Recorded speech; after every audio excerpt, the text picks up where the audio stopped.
Добрый вечер. Добрый вечер те, кто сидит в зале, и добрый вечер те, кто подключается к нам онлайн. Сегодня у нас прекрасный вечер, и он называется, исторически так сложилось, что он называется «Вечер Дикши». Это время, когда вы можете встретиться с каким-то глубоким процессом внутри себя, встретиться со своей душой, поговорить о не только внешних задачах, которые все время у нас есть, внешние вызовы, которыми наполнена наша жизнь, но и поговорить о том, как это отзывается в нашей душе. И вот такие вечера дикши, они помогают разобраться, соединиться и исцелить какое-то внутреннее противоречие, внутренний конфликт, который есть внутри у каждого из нас. И меня зовут Диана, фамилия моя Щербанская.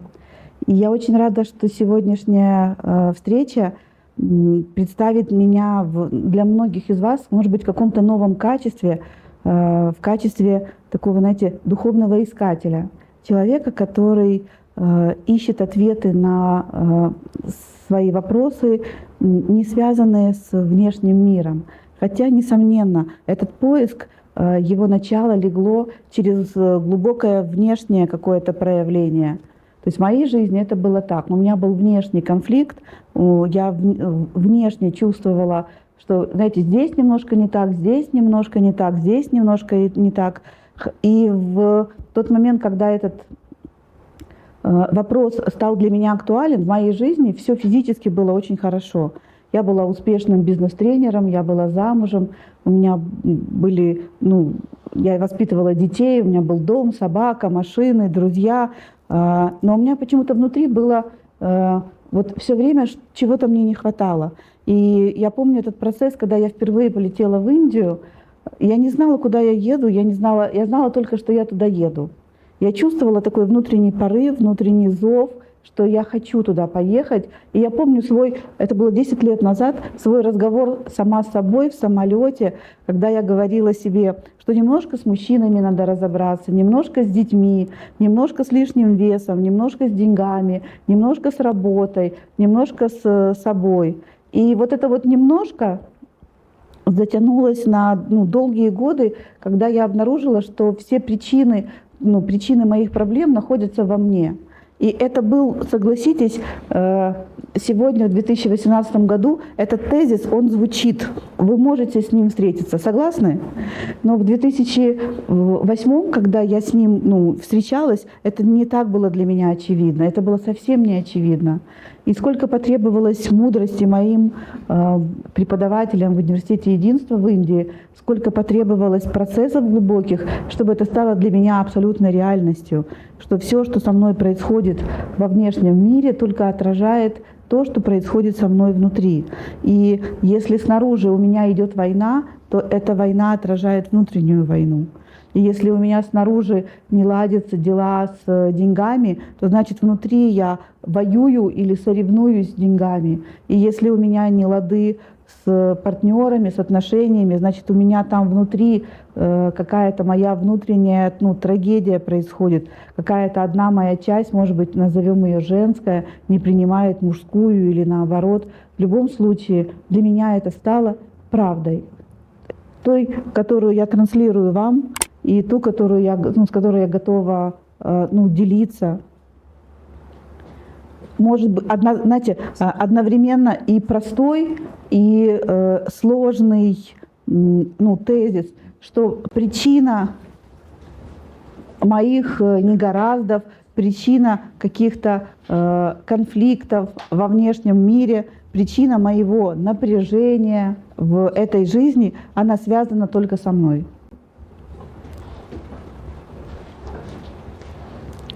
И этот тезис, наверное, был бы неполным, если бы я не могла сказать, что когда я могу представить себе и принять, что причина находится внутри меня, я при этом не становлюсь виноватой. Чувствуете здесь? Причина во мне, но я не виновата. Если я буду виноватить себя, и я буду себя в чем-то обвинять, это будет опять внутренний конфликт. Это будет какая-то одна часть меня виноватить другую. И это опять про внутреннее. То есть причины во мне, но там нету кого-то, кто виноват. Пусть для вас это будет тоже таким же ясным фактом, каким он стал для меня. Итак, я сегодня предстаю пред вами в роли духовного искателя, человека, который имеет своего гуру, имеет своего учителя. И много лет, то есть 10 лет, раз в году, 2 раза в году я приезжаю в Индию, в Университет Единства. Сейчас Университет Единства объединился с Академией Единого Мира, и вместе они стали называться Академия О&О.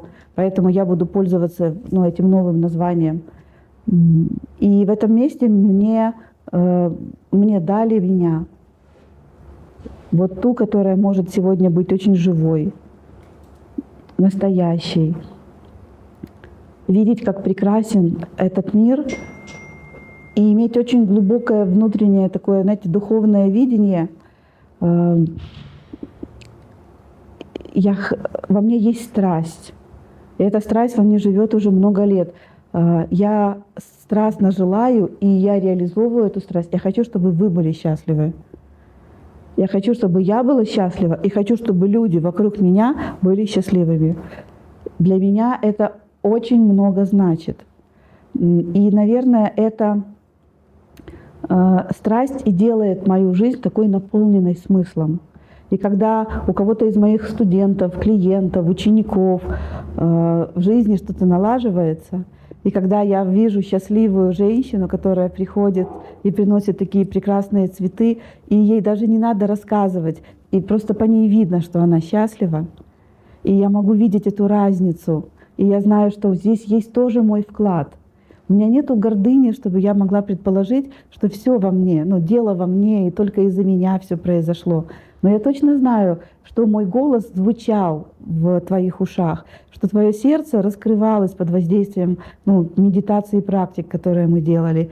И я знаю, что вот то счастье, в котором сейчас пребывает эта женщина, что я здесь прикоснулась, и благодаря моему присутствию мир становится лучше. Согласитесь, о чем вы можете еще мечтать? Девчонки, мальчишки, ведь это самое сладкое, что есть на свете. Чувствовать, что мне хорошо, и рядом со мной хорошо моим близким, моему ближайшему окружению, моим сотрудникам, коллегам, друзьям, клиентам. И если ваше сознание расширяется еще больше, вашему городу, вашему краю, вашей стране, миру в целом, Вселенной, если так ваше сознание готово, о чем можно еще мечтать? Ведь это такая прекрасная внутренняя парадигма, которая есть у каждого человека. И я сделала этот вечер, потому что я была сейчас в Германии, в городе Линдау, на берегу прекрасного такого, знаете, озера, вокруг гор, в чистом, красивом, старинном городе, на тренинге, который назывался «Поле изобилия», и вела его Притаджи. Это один из духовных лидеров Академии О&О. Она и духовный лидер, и она мистик, и она женщина, и мать, и жена. И много лет она ведет подобные тренинги по всему миру. И, конечно, мне было очень интересно увидеть ее лично. Мне хотелось побывать в ее поле. Я знаю о ней много, но в Индии я не могла, не было возможности с ней видеться, встречаться. То есть, знаете, как она индуска, живущая в Индии, но мне было проще встретить ее в Европе. И я, и многие приехали на этот процесс, он длился 4 дня, и съехалось 420 человек. Несколько человек было из Австралии, но в основном это была Европа. И была русскоговорящая большая группа, и из Украины, и из России, и из Казахстана приехали люди. И когда Притаджи пришла, мы, конечно, встали, мы аплодировали этой женщине. То есть мы, знаете, как это был наш аванс, мы еще не знали, какая она. Мы только знали о ней. Мы видели ее на Ютубе, ее практики, ее медитации. Но это был чудесный момент, когда она села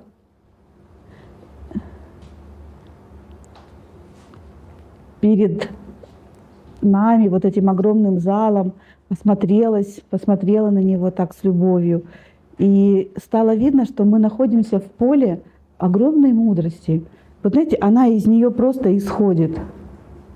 Вот если она очень глубокая женщина, от нее шла прекрасная женская энергия, и в ней не было, знаете, ни любовницы, ни музы, ни хозяйки, ни королевы. Вот из нее шла вот состояние мудрости, такое глубокое присутствие с жизнью. И когда она начала говорить, это было такое феноменальное ощущение. Сейчас, и может быть, вы сможете меня через мои речи это услышать. Со мной разговаривала женщина, не мама. Ей 40 лет, и она не претендует, знаете, на материнскую энергию. Со мной разговаривала женщина, которая меня любит. Она была другом. Мне и каждому в зале она говорила о том, что есть только два состояния, в котором живет человек, в котором находится наше сознание, что это состояние страдания и красивое состояние. И у нас есть просто привычка страдать. Она говорила, что это просто привычка. Нейронные связи наработали такой способ реакции. И что есть другое состояние, красивое, которое это и про любовь, и про благодарность, правда? И про доверие, и про восторг. И главное, что в этом красивом состоянии, она говорила, главная красота — это соединенность с другими людьми. Что когда мы находимся в состоянии страдания, говорила она, мы находимся в зацикленности на самих себя. Мы думаем только о себе, а как же я? А почему это со мной? Мы совершенно упускаем из виду того другого, с кем мы сейчас конфликтуем или с кем сейчас происходит это взаимодействие, которое нам не нравится. Мы в этот момент так сильно зациклены на себе. И вот эта зацикленность, она вызывает страдания. И что в красивом состоянии мы всегда чувствуем соединенность с другими. Скажите, что это просто, правда?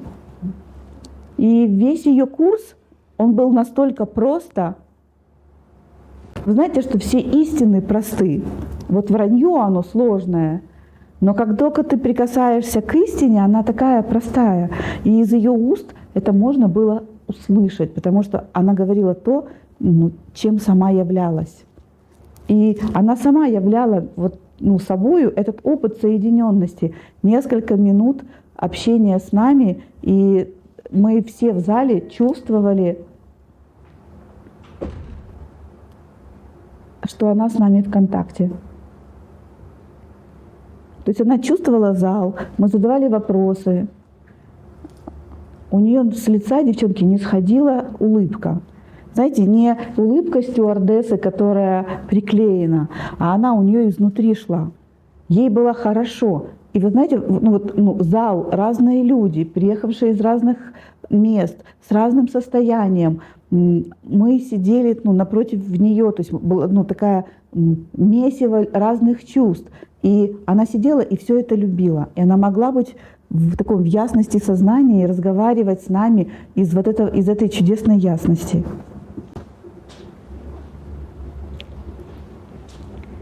И, конечно,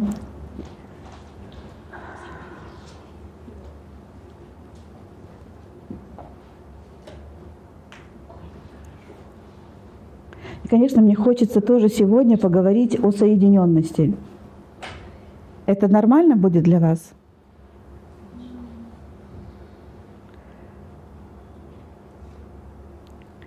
Я буду говорить очень простые вещи и буду говорить очень простыми словами.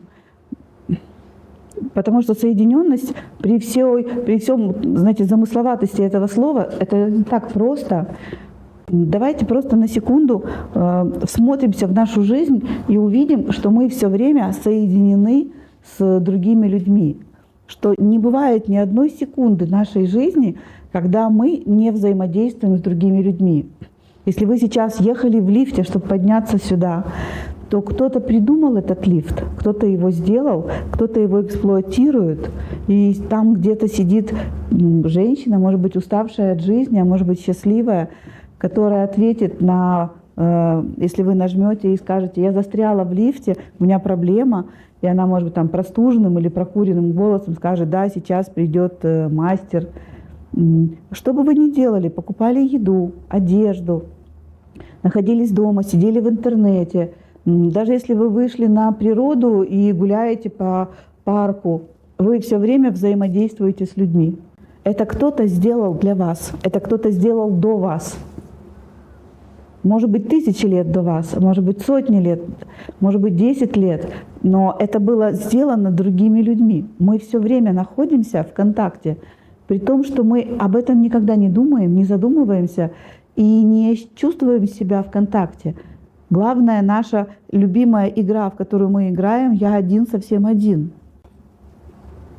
Мы чувствуем себя одинокими на вечеринках, в большой толпе людей, на празднике. Мы можем приехать куда-то на отдых, где очень много впечатлений, или лежать на пляже, где просто негде положить коврик, и мы можем чувствовать себя в этот момент совершенно одинокими. Вот это есть я сознание.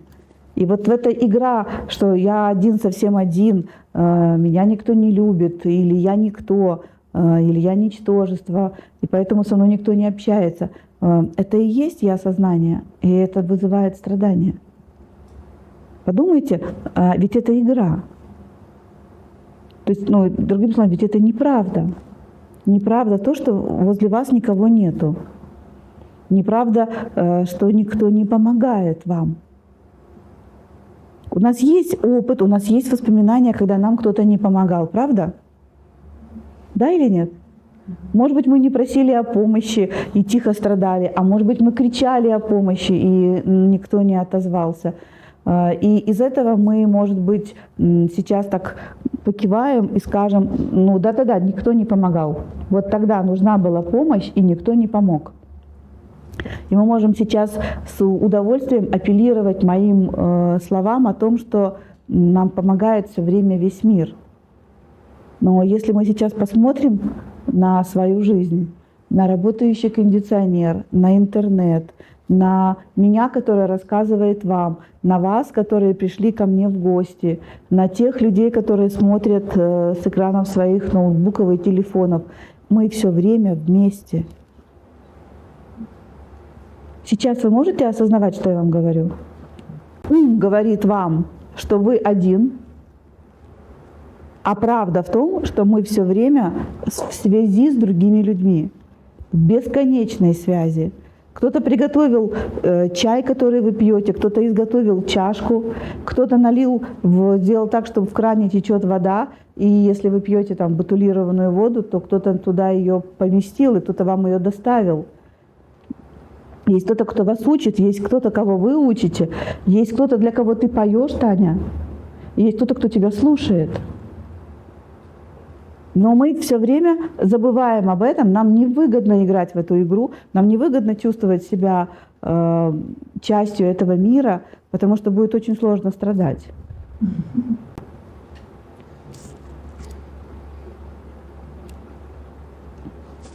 Что сейчас с вами происходит, когда я говорю, казалось, такие очень простые вещи, очевидные, но не очевидные еще 10 минут тому назад? Что с вашими чувствами? Ничего. Что-то со мной происходит. Стало хуже, лучше, по-другому. Стало легче. Стало легче. Сердце раскрывается. Вы не одна? Вы не один?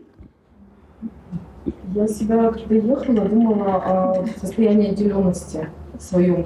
Да, вы начали говорить, я понимаю, что что-то происходит вовремя. Вопрос. Да. Это состояние отделенности ему много лет. Там внутри себя мы разделены, разломаны. У нас есть, например, внутренний ребенок, который отделен от нашей же взрослой части. И очень много моих проектов связано с тем, что мы исцеляем отношения с мамой и папой. Правда же?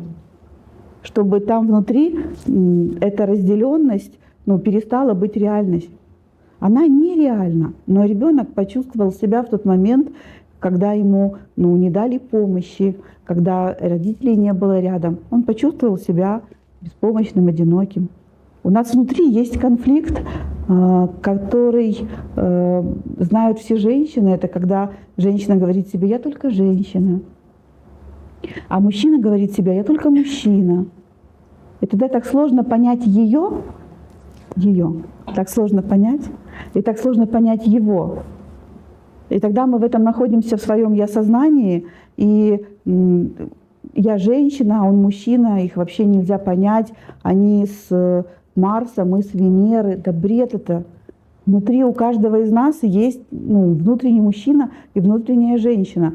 И в процентном соотношении оно там на пару процентов только меньше. У женщин, например, 52% женского и 48% мужского. А у мужчин 52% мужского и 48% женского. Нету такого, что нас нельзя понять. Что мужчины не могут понять женщину. Или что женщина не может понять мужчину. Но есть разделенность внутри. И когда я только в женском, то я не хочу и не могу его понимать. Я нахожусь в своей какой-то маленькой части. И от этого мне очень больно.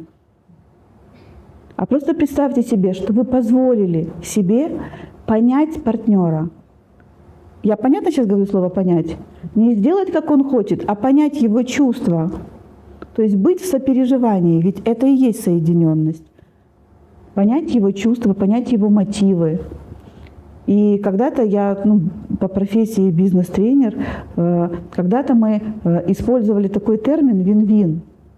То есть выиграл-выиграл. И мы учили этому в бизнесе, что если позволить себе такую роскошь и воспринимать партнера по переговорам не как врага своего, а как друга, послушать его чувства, осознать его мотивы, тогда можно найти решение более высокого уровня, где выиграют оба. Это и есть вин-вин. И тогда нет места для конфликта. Вы слышите, о чем я говорю? Когда я слышу свои чувства, я понимаю свои мотивы. Когда я слышу и понимаю чувства другого человека. А для того, чтобы вот эта эмпатия во мне проснулась, мне нужно просто высунуть свой нос из себя. И столько, а как это для меня, а что я чувствую, а что мне хорошо. Перестать воспринимать его как врага, и чтобы я не защищалась и не напрягалась, а посмотреть на него как на друга. И тогда я буду хорошо слышать. Я человек. Я так устроена, что я слышу чувства другого человека. И тогда я начинаю слышать его аргументы, его мотивы. И в этот момент во мне зарождается идея найти решение, где будут учтены и мои интересы, и его.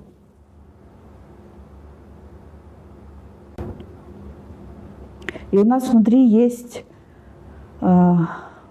конечно, огромный внутренний конфликт, где есть какие-то наши с вами, знаете, воюющие части.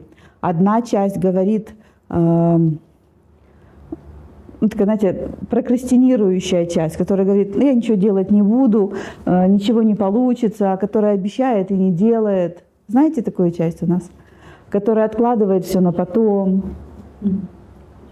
которая бросает какие-то выгодные дела, и мы не можем прямо объяснить: не знаю, почему я так сделала, я знала, что это будет хорошо. И у нас есть внутри воюющие между собой части. Например, я плохая или я хорошая. И они воюют. И я плохая, это так... Я фантазирую, у вас может быть какой-то другой расклад, но фантазия такая, знаете, обобщенная.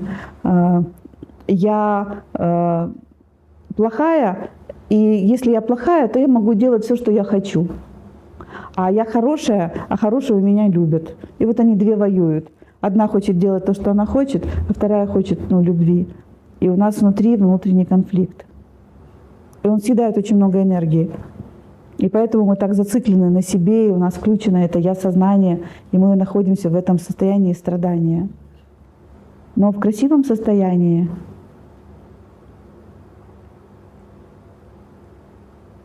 мы можем смотреть на мир. Мы больше не зациклены на себе. И хорошо то, что в этом красивом состоянии мы можем находиться. Это наше решение, это наша возможность. Это не только надо уехать в Индию, чтобы получить это красивое состояние. Красивое состояние — достояние любого человека. И когда вы в любви, в благодарности находитесь, вы испытываете это самое красивое состояние. И вот на поле изобилия Притаджи каждый день с помощью своих коллег, там из Индии приехали ее коллеги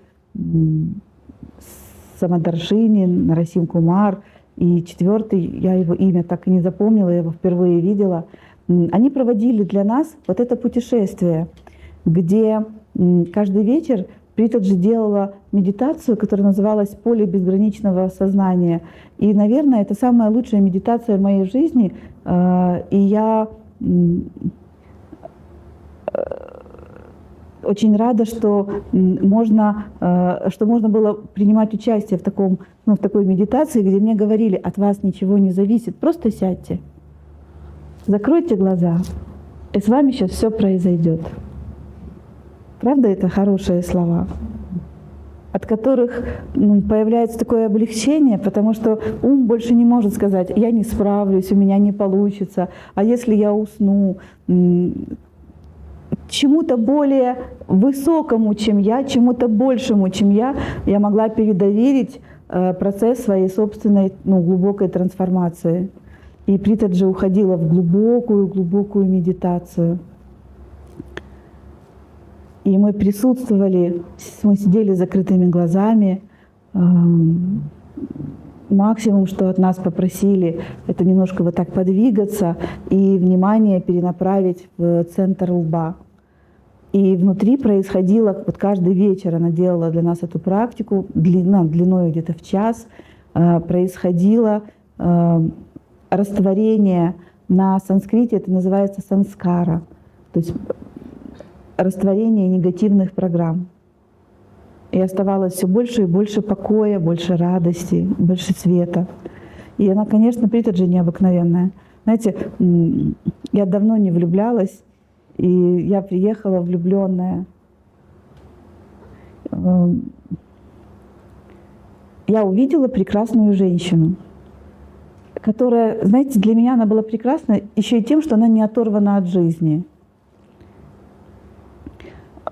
Если вы посмотрите фотографии на Фейсбуке, а я вам очень советую, посмотрите, вы увидите, у нее прекрасные дизайнерские платья. И, может быть, мужчины меня сейчас посмеются надо мной, но пойми, для меня, для женщин это важно, что вот выходит другая женщина, и у нее великолепный имидж, и она очень красиво одета, и она жена, и она мать, и она женщина, и она реализована в социуме. То есть у нее есть все те параметры европейской женщины, или параметры, которые для меня очень ценны.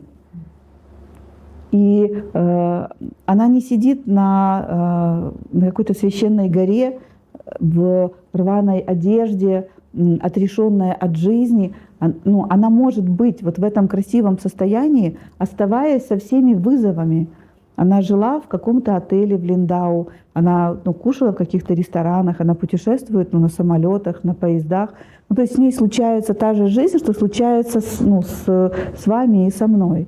И в то же время она, ее муж, ее дочь находятся в красивом состоянии. И понимаете, в этом нету ничего от святости, от нимба над головой. И это вызывало во мне очень много таких очень добрых чувств. Знаете, когда можно быть в контакте с человеком, у которого прекрасное, ясное сознание здравомыслящего человека.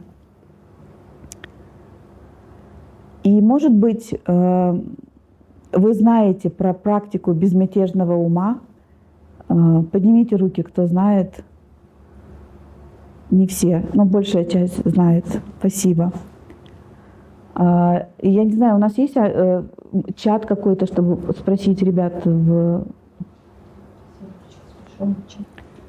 Но я обязательно сейчас расскажу вам об этой практике. Даже если вы хорошо ее знаете, я думаю, для вас тоже будет важно, что на все вопросы, которые задавали Притаджи, она говорила, собственно, только одно. Она говорила: смотрите в себя. Она говорила: это не о другом. Все, что вас раздражает в других людях, все, что вызывает ваше напряжение, это не о другом, это о вас. И она говорила: сделайте практику безмятежного ума и увидите эту, и посмотрите на эту историю исцеленными глазами. И если вы хотите, я готова прямо сейчас с вами эту практику ее показать. Хорошо? Закройте глаза.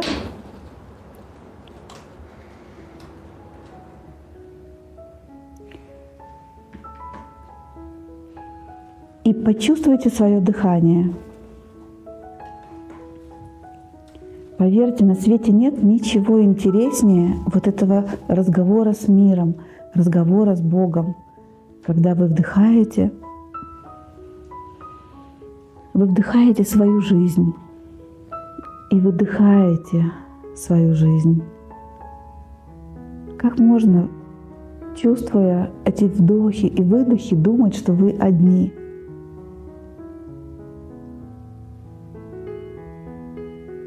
И сейчас вспомните какую-то историю или какую-то ситуацию, которая болезненна для вас.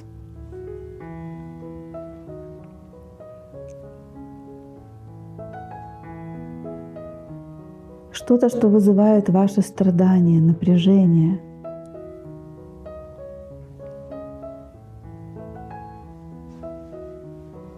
И осознайте, какое чувство вы сейчас испытываете. Спросите себя. Может быть, отчаяние, может быть, страх, разочарование, боль. И тогда вы сможете очень четко видеть, что любое событие, любая информация, любая мысль вызывает ваши чувства. У каждой мысли есть свое чувство. И теперь спросите себя: эта мысль, она ведет, это чувство, оно ведет меня в прошлое или в будущее? И там рождается ответ.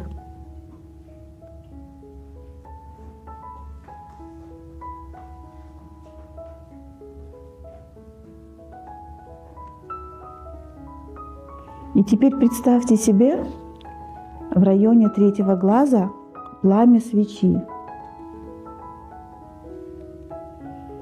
И переведите это пламя в центр своей головы. И это пламя сжигает эту эмоцию, сжигает это чувство. Оно начинает гореть ярким огнем, пока не сгорает полностью.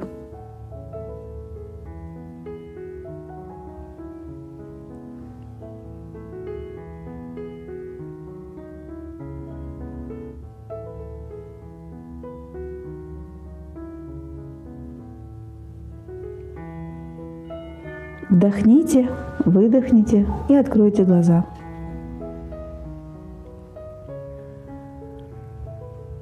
И, может быть, вы в этой ситуации почувствуете новое чувство. Если это какая-то большая, глубинная ситуация, большое напряжение, и вы спросите себя сейчас, что я сейчас чувствую, может быть, это будет новое чувство. Или это будет тоже чувство, но оно, например, будет уже не в прошлом, а в будущем. Но каждый раз вы будете обнаруживать, что напряжение становится все меньше и меньше. Получилась у вас практика? Я знаю, я много лет занимаюсь практиками исцеления души, и лучше, чем практика безмятежного ума, более действенного и короткого способа я не знаю. Нам дали эту практику в академии в ноябре месяце, и я стала любое свое внутреннее напряжение с помощью этой практики безмятежного ума убирать. Я тороплюсь на самолет, и я понимаю, что времени у меня достаточно, но почему-то волнуюсь.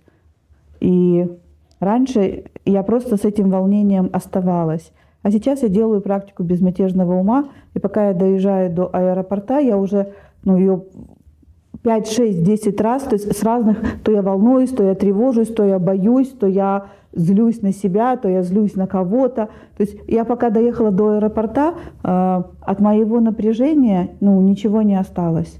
А я столько лет всем рассказывала, что у меня карма дороги. А у меня был просто, знаете, много непрожитых чувств в одном месте. И когда вы сделали эту практику, может быть, за один раз, может быть, за несколько, но вы обнаруживаете, что у вас в этом вопросе больше нет напряжения. Вам больше не нужно быть вот в этом «я-сознании», состоянии страдания, когда вы зациклены только на себе.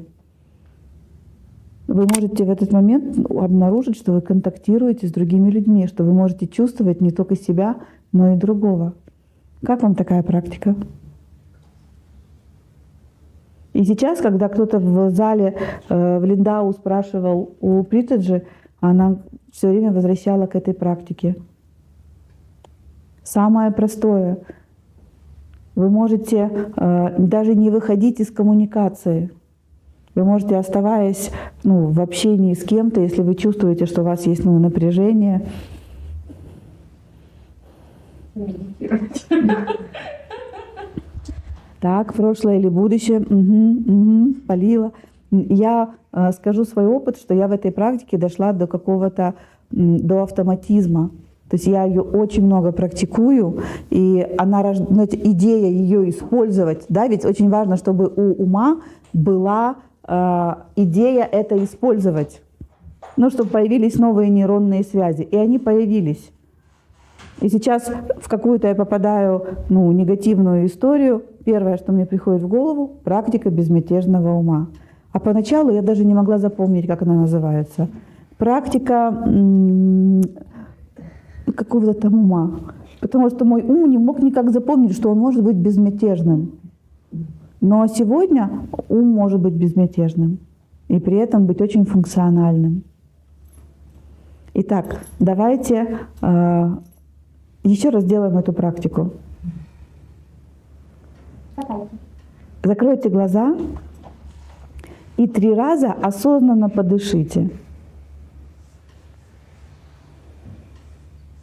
Осознанно это вы осознаете, как вы вдыхаете воздух, паузу и выдыхаете.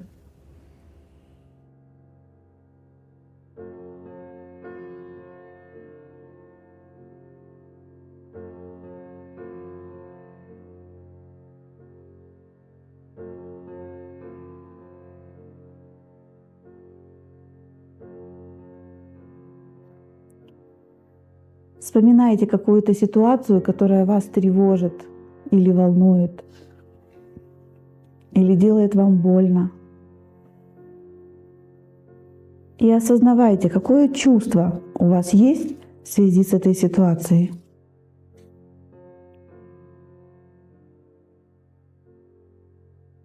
В районе 3-го глаза представьте пламя свечи и перенесите пламя свечи в центр головы. И пламя сжигает вашу эмоцию или ваши чувства.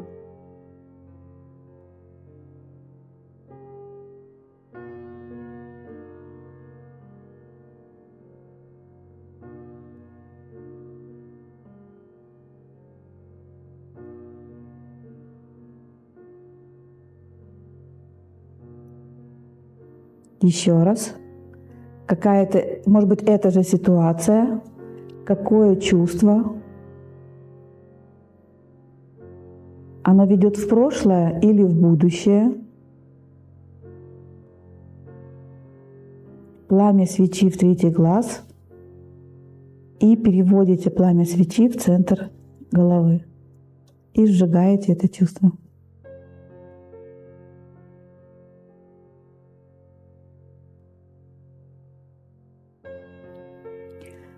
И если вы чувствуете какое-то физическое недомогание, то вы осознаете, что вам сейчас стало стыдно, например, что все сидят, медитируют, а мне хочется кашлять. И мне сейчас стыдно за саму себя. Это в прошлое или в будущее? К примеру, в прошлое. Пламя свечи в третий глаз и сожгли это чувство.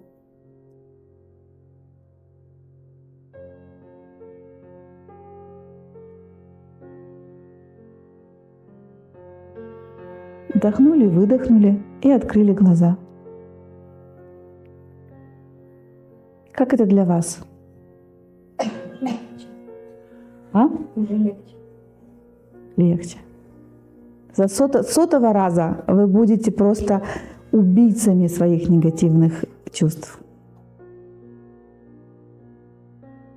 Вы станете охотником. Вы станете, знаете, духовный искатель — это человек, который смотрит у себя внутрь и исцеляет ту боль, которая у него есть. Сейчас у вас, как у духовного искателя, появился, может быть, у кого-то новый инструмент. Он очень быстрый, он прекрасно действует.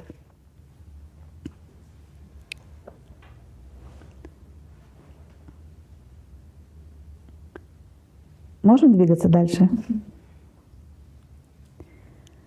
За 4 дня в Линдау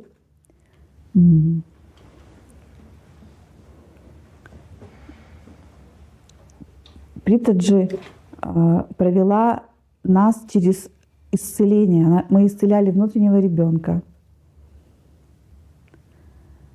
И в моей жизни я много раз делала в университете эту практику.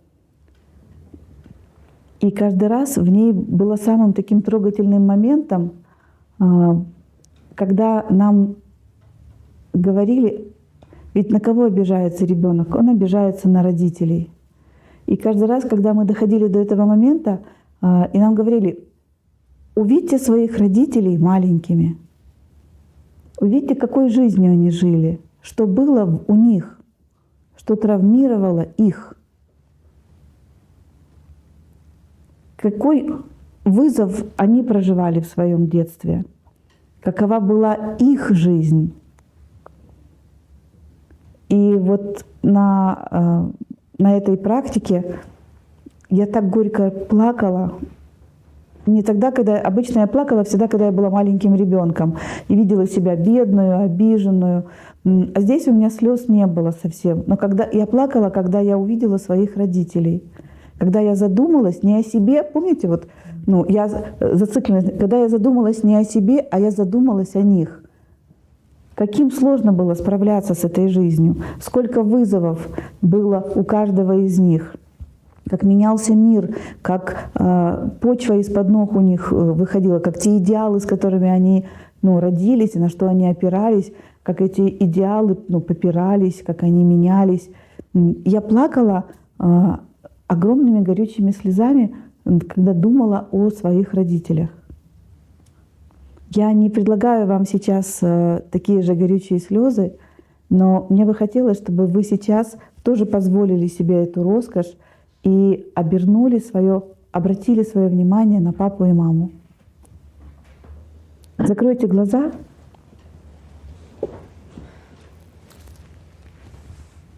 В вашей жизни что-то получается, а что-то нет. Что-то с деньгами, что-то с телом, что-то с партнерами, что-то с детьми. И в очень многом это связано с тем, какой опыт дали вам ваши родители. И сейчас просто посмотрите на папу и маму. Увидьте перед своим внутренним взором своих родителей.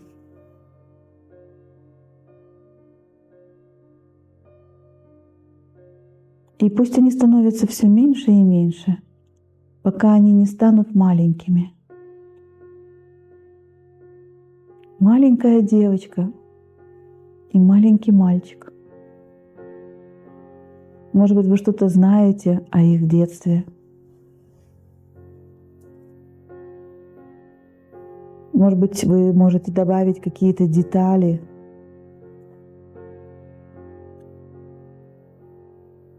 А может быть и нет.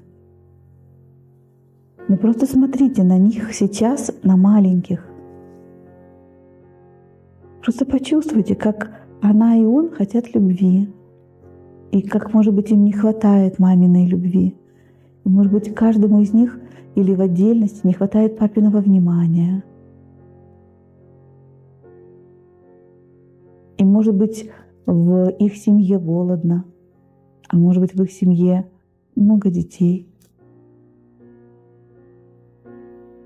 Может быть, там все хорошо, я не знаю. Просто посмотрите на вот этих маленьких детей, на маленькую девочку и маленького мальчика. И осознайте, что они всегда жили и живут в ваших родителях, как ваш внутренний ребенок живет всегда в вас.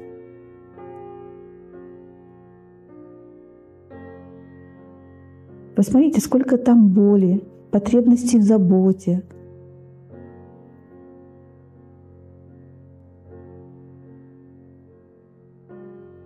Может быть, нереализованное творчество. Может быть, просто недолюбленность.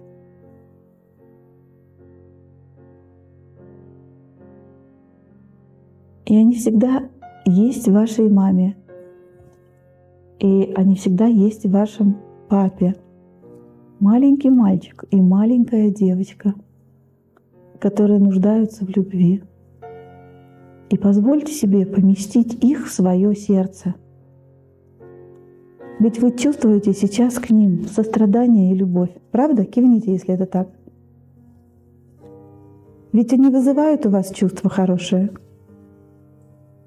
Вы не сердитесь сейчас на них? Не открывая глаз, кивните мне «да» или «нет». Не сердитесь. Вы любите этих маленьких?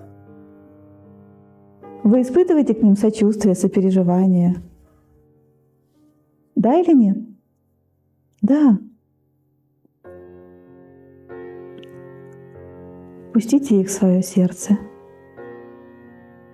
Эта маленькая девочка в вашей маме вредничает.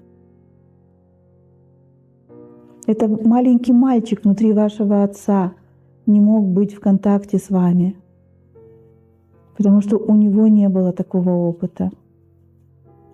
Ваши родители хотели быть больше, лучше, но у них были свои травмы, своя боль, и она осталась в их сердцах. И мы так судим их жестко, потому что не видим вот этого.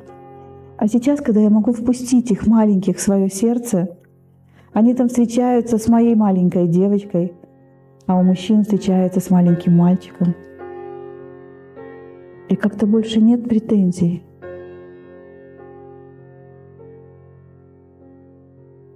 Я могу любить, я могу чувствовать другого.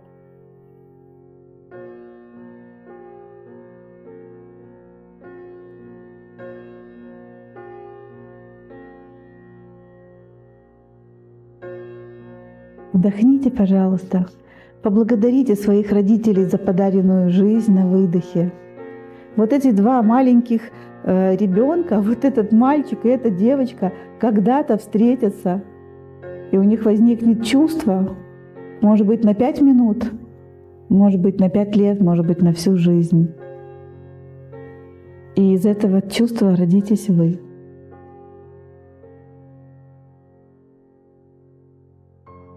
Поблагодарите их, благодарите себя. Вдохните поглубже и откройте на выдохе глаза.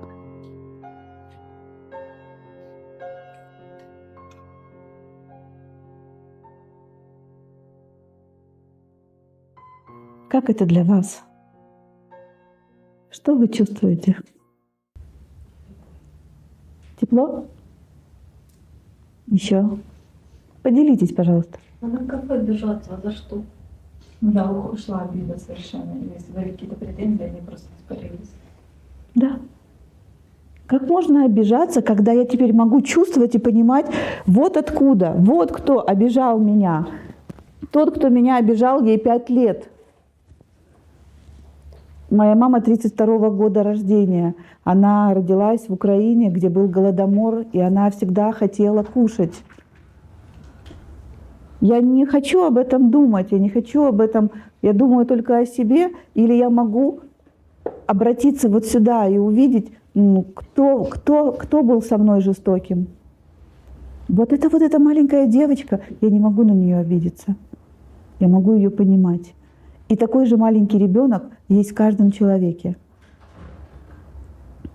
И каждый, кто ко мне жесток или равнодушен, или, не знаю, троллит меня, это не взрослый человек. Взрослый человек умеет договариваться. Это ребенок внутри каждого из нас. И во мне рождается сопереживание. Это не значит, что об меня можно вытирать ноги, потому что я могу быть в сочувствии и к себе, и к другому. Я могу искать какой-то вариант решения. Мы всегда ищем вариант решения, но я могу найти вариант, где я буду защищать себя, или я могу найти вариант, где я буду нападать, или где я буду убегать из этих отношений, или я могу найти вариант, я все равно должна принять решение, где я найду что-то более высокого уровня, где я учту, где я пойму другого и саму себя. Вы слышите меня? Ведь это так?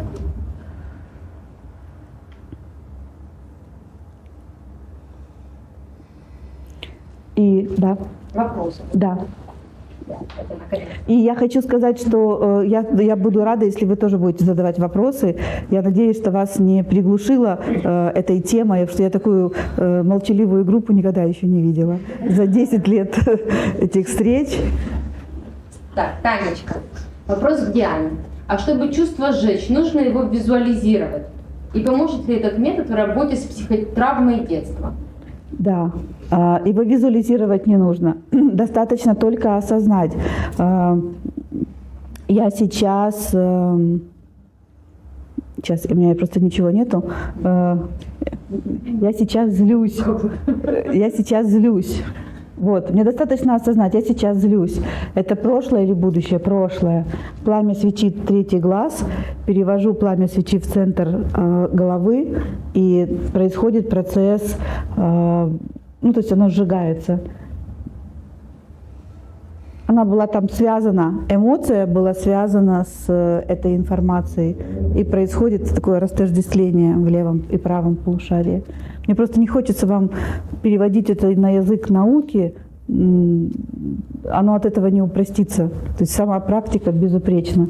И... Прошлое или будущее? Ой, у нас-то все проблемы где? Они в прошлом. С нами в детстве что-то произошло, и с нами произошли детские травмы. Вот то, что спрашивает Танюша. Эти травмы там произошли. Прекрасно. И теперь мы обожглись на молоке и дуем на воду. И теперь, когда мы встречаем какую-то похожую ситуацию, у нас происходит ретравматизация. Мы говорим себе, это такая история, как было тогда. Или этот человек похож, на того вот такого человека. От него можно ждать только неприятностей. Так понятно? Да. Это про прошлое. Но там же в прошлом мы, попав в такую неприятную ситуацию какую-то, где мы были или участниками, или свидетелями, мы сказали, понятно, в будущем со мной произойдет такое же событие. Или в будущем со мной может произойти такое событие. К примеру, там кто-то из моих родственников, в таком-то возрасте умирает. И я, ребенок, говорю себе, значит, если я не буду, ходить в теплых носках, я тоже могу умереть от гангрены. В будущем где-то там он в таком-то возрасте я могу умереть. И тогда мой страх, он уходит в будущее. И у нас весь страх, страдания, они живут либо в прошлом, либо в будущем. Если бы оно находилось в настоящем, мы бы просто отреагировали и забыли. То есть, когда что-то находится в настоящем, то есть это реакция здесь, из этого момента, она соответствует ситуации. Ну, к примеру, какой-то мальчишка обижает собаку беззащитную. И это было недавно со мной. Я проходила, с кем-то говорила по телефону, я его так огрела сумкой. То есть в тот момент, когда я грела его сумку, я вспоминала, что у меня в сумке лежит ноутбук, и мне было, думаю, боже, сейчас убью ноутбук. Ну, то есть, во мне сработала реакция. Никто, и я пошла дальше. И он заплакал, там заревел, побежал, собака убежала, естественно. И во мне никто, это не было из прошлого. Я не думала, что я сейчас поступлю, это будет правильно, неправильно. Это была мгновенная реакция. Чаще всего, когда вы так реагируете, вы потом к этой ситуации не возвращаетесь, вы ее просто не помните. Так понятно? А если возвращаемся, значит это... А если там, я, например, эту историю вспомнила с большим трудом, а если к ней все время, правильно ли я поступила, значит, это история из прошлого. Так понятно? Знакомая? Так вот, когда вы спрашиваете прошлое или будущее, твой мозг, он такой GPS раз и ведет тебя в то место, где заблокировано много-много энергии. И когда ты палишь эту заблокированную энергию. Чтобы вам было приятнее, чтобы вы стали охотником за этой практикой, я хочу сказать, что та энергия, которая заблокирована, это ваша жизненная сила. То есть, когда вы ее высвобождаете, и у вас все больше и больше жизни. И вы можете больше реагировать на мир живыми глазами, чувствовать мир. Живыми глазами. Живым телом, живыми глазами. Вы можете быть в контакте с миром. Чем больше вы выпустили этой энергии. А так очень много жизненной энергии заблокировано. А если она повторяется, вот у меня раздражение, оно повторяется на какие-то одни и те же события. Это же и есть этот кандидат номер 1 на практику безмятежного ума. Смотрите, как возникла эта история. Меня раздражают одни и те же люди. Это люди, которые врут. Это я... Что, попало? Да. Это люди, которые врут. Вообще вруны, я терпеть их не могу. Она мне прямо в глаза врет. Боже, это ужас. Она мне в глаза врет. Вот мне в глаза врет. Меня бесит страшно. И я совершенно не помню, что в детстве, когда я украла конфету и попала, и я говорила, нет, это не я. Меня наказали, мне сказали, не ври. И тот, кто меня наказывал, он говорил, не ври. Он заставил меня в это поверить, что это так правильно. И теперь я не вру. Или я явно не вру. Или я пользуюсь каким-то, правда, я все равно сказать не могу. Теперь я умалчиваю, не договариваю. А этому, тот, кто мне врет в глаза, ему в детстве за это не всыпали. У него нету там табу, у него нету идеи, что так нельзя. И он тебе это рассказывает. И в этот момент твоя маленькая девочка, которой сказали, что врать нельзя, которая сидит наказанная у тебя в темнице, за то, что она сперла конфету и сказала, что она ее не брала, она там сидит и кричит, а ей что, можно? Ей тоже нельзя. Вот откуда твое возмущение. Там часть твоей души, которой сказали, врать нельзя. Все, что вас возмущает, обижает, раздражает, пугает, это у вас, а это не о других. Просто вы не помните, это же живет в бессознательном, это вытеснено в тень. Но это про ваш внутренний конфликт. Это одна часть внутри вас говорит, врать нельзя, второй части. Есть люди, которые не врут, просто им не врется. Есть люди, которые врут, потому что им врется. Но большинство людей имеют этот внутренний конфликт. Они или врут и страдают, или не врут и тоже страдают. Это у вас. Еще вопрос. Анастасия, Вопрос. У меня в какой-то момент перестало действовать сочувствие к папе, когда представляю его маленьким и вижу, сколько он пережил. Он же стал взрослым и не постарался ничего в себе изменить. Вы знаете, хорошо вам говорить. Вы живете в 2018 году, где духовная зрелость и духовное видение, и духовные практики – норма. А давайте вспомним 2000 год, где в моде были гламурные сиськи, гламурные губки. Это всего 18 лет тому назад было. Я понимаю, что кто-то только вылупился. Но я помню себя, в 2000 году я была совершенно взрослая женщина, и у меня были материальные воззрения. И духовные вещи были абсолютно со мной не идентичны. Духовные искатели, их было единицы, они вели такой асоциальный образ жизни. А сегодня быть духовным искателем или не быть духовным искателем, человек, у которого нету какого-то духовного движения внутри, это скорее исключение из правил. Поэтому папа жил тогда и рос тогда, и развивался тогда, когда это было недоступно. Но понимаете, наши внутренние травмы и наши внутренние дети, они принесли нам в те далекие времена очень много социального роста. Это ведь не только про алкоголизм, что травмированный внутренний ребенок, и вы алкоголик или тунеядец. Это и успех в бизнесе, и очень много диссертаций написано для того, чтобы что-то доказать своим родителям. И кто-то вышел замуж и стал прекрасной матерью, чтобы доказать той алкоголичке матери, что я могу быть лучше. То есть во внешнем мире эти люди могли быть очень социально успешными. И они даже могли быть вообще не в контакте с тем, что источником этого успеха социального послужила внутренняя травма.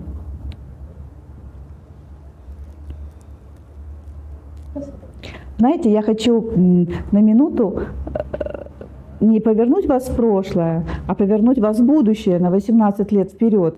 Ведь уже родились дети-миллениалы, те, кто родился, или альфа-дети, которые родились после 2000-го, у которых вообще сознание очень высокое. То есть они находятся в этом красивом состоянии сознания автоматически. У них нету внутри кармы, нет страдания. Они миротворцы по своей природе. Они гуманистичны по своей природе. И чем позже они родились, сколько Георгию сейчас? 5, да? 5, а моей дочери 15. У Георгия более высокое сознание, чем у моей дочери должно быть.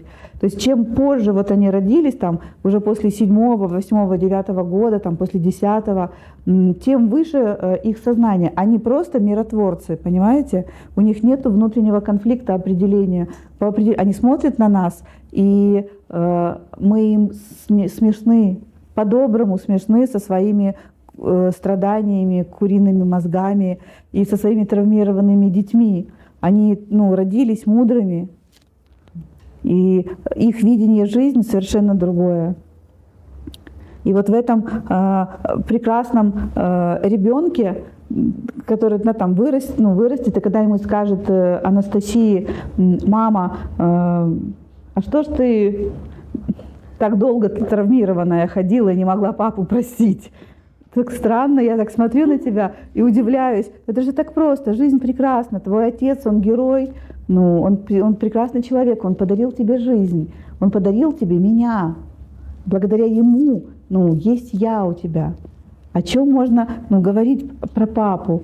Твой папа — Бог, потому что он даровал тебе весь этот мир. С Бритни Спирс, с коньками, с катанием на горных лыжах, с Новым годом, с игрушечными шарами, с книгой «Война и мир». Вот это все подарил тебе папа. Какие претензии? Мать, о чем ты? Смешно.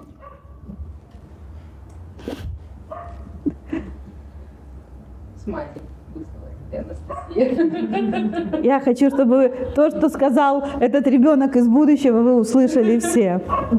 Это смешно. Какие претензии к родителям? Хотя бы на уровне сознания осознайте, что это подарили вам они. Вот эту красоту, посмотрите, как заходящее солнце, подарила вам мама и папа. Еще есть Да, вопросы? Виктория. Если у вас есть вопросы, может быть, вы перебьем чатовцев. Ну, хорошо, вы помните, что вопросы вы тоже можете задавать. Техники. Анастасия пишет, спасибо. Виктория, пламя свечи в центре головы или там, где родничок? Пламя свечи вначале в третьем глазу, а потом представьте проекцию. То есть вот здесь у нас центр головы и здесь центр головы. Но поскольку мы же трехмерное все-таки создание, то вот оно посерединке там сойдется в одну точку. 3D.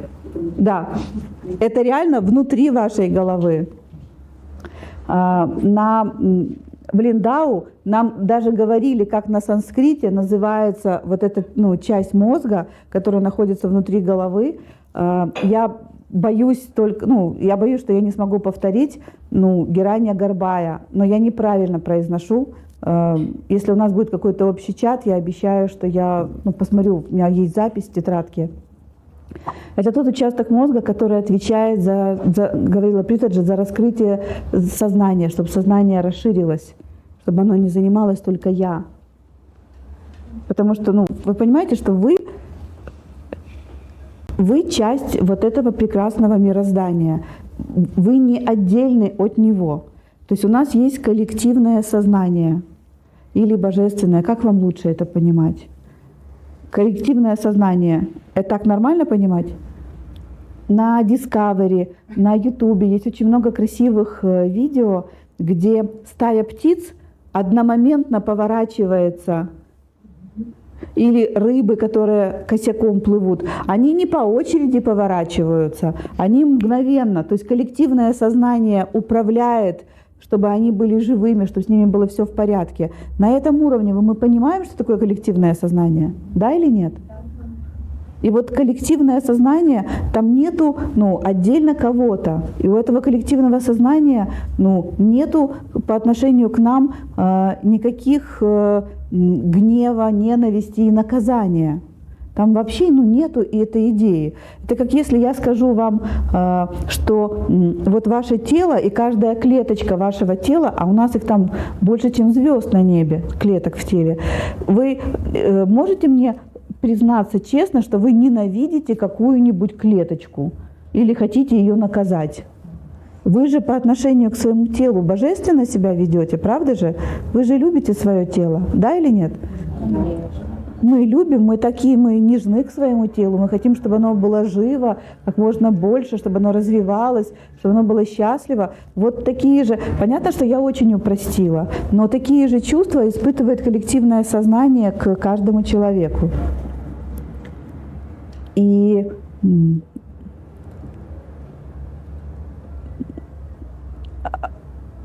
внутри нас мы созданы так, чтобы чувствовать себя вот этим единым целым. С людьми, с природой, с прошлым, с будущим. Мы не отдельные совершенно, мы один общий глубокий поток, который все время движется, развивается, эволюционирует. И источником этой эволюции и целью это чтобы было все больше, то есть источник — любовь, и все больше и больше любви. И все новые виды любви. И каждый из вас — это источник, новый источник любви. Ни меньше, ни больше. Нету никакой скромности здесь. И не может ее быть. Вы прекрасное творение, вы вершина этого творения. И вы каждый прекрасны в этом своем этом великолепии божественном. И Притаджи в один из дней, там еще вопросы есть? Нет. Притаджи в один из дней рассказала, что с 9 августа по 19 Академия делает такую практику мира. И каждый человек, то есть независимо от того, какое ваше вероисповедание, каждый может стать вот этой частичкой этого процесса. Просто представьте себе, что ну, вот с 9 по 19 люди в университете, у нас есть великолепный храм, где все время происходят медитации. Он называется Экам, это самое высокое состояние сознания. И вот в этом храме каждый день идут медитации. И туда приезжают люди, останавливаются в кампусах, приезжают в храм, и каждый день это новая медитация, их там несколько. Они приезжают и медитируют. Уже есть перевод ну, для русскоговорящих, я слышала. Но так это была медитация по-английски. Но поскольку она повторяется, то даже те из наших, кто приезжал и знал только по-русски, им быстренько переводили, и они участвовали в этом процессе полноценно. Так вот, с 9 по 19 съедутся люди со всего мира и будут в Экаме медитировать для мира. Понимаете, что такое групповая медитация? Вы понимаете, что такое групповое сознание? Когда один человек молится, это один человек. Когда два человека молятся о чем-то одном, это уже сознание 4 человек. А если 7000 людей молится об одном, и в Экам съедутся люди и будут медитировать, и по всему миру будет еще 7000 источников, знаете, таких мест, где будут люди вместе собираться. И каждый может за это время стать вот таким миротворцем и с 9 по 19 давать такие благословения мира 49 человекам. И 19-го они придумали так, что соберутся 49 человек. Например, если я буду в Украине, я всех вас приглашаю, приходите ко мне. Мы будем делать медитацию, мы будем, соединимся с храмом, включим прямую трансляцию и будем медитировать. И мы будем медитировать вместе с другими людьми в мире. Представляете, какое высокое состояние мы сможем пережить? Как это глубоко трансформирует нас самих. И если, я уверена, что я буду в Киеве, потому что я думала уезжать в Индию или остаться, но я чувствую, что я хочу остаться, я чувствую, что я здесь больше принесу пользы. Так что добро пожаловать. Этот зал, наверное, будет мал, мы с Юрой снимем, наверное, что-то побольше, где будет хороший интернет, и каждый из вас может в этом всем поприсутствовать. Когда я это говорю, что вы чувствуете?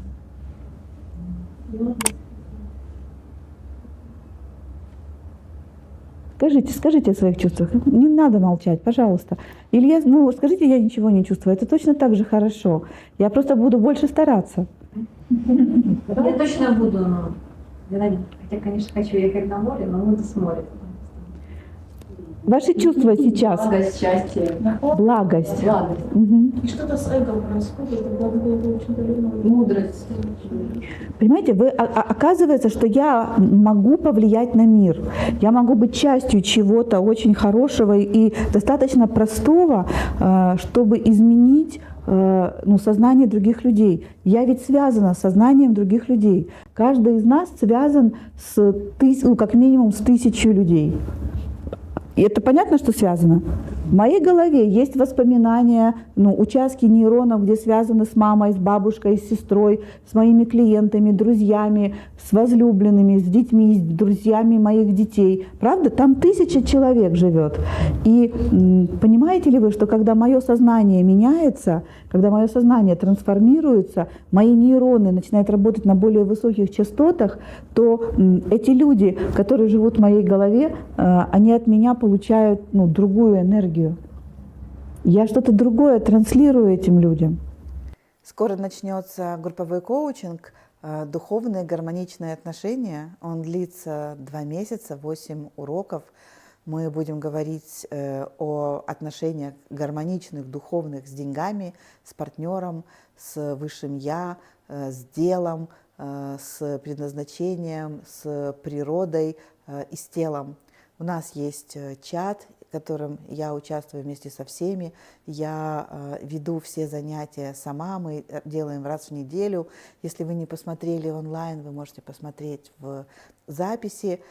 Кураторы вам помогают делать домашки, и на все вопросы отвечаю я. Приходите.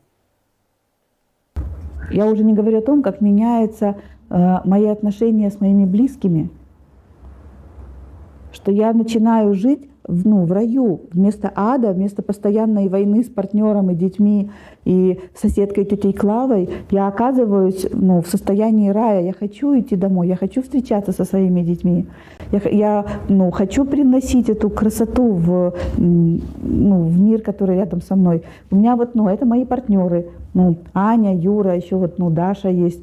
Я хочу, чтобы здесь не было соревнования, войны, упреков, чтобы я не сердилась на тебя, а чтобы я могла любить тебя. И чтобы я могла чувствовать от тебя такую же любовь. Подумайте, ведь это самое простое, чего мы хотим друг от друга. Согласитесь, это самое простое и, может быть, единственное, чего мы хотим.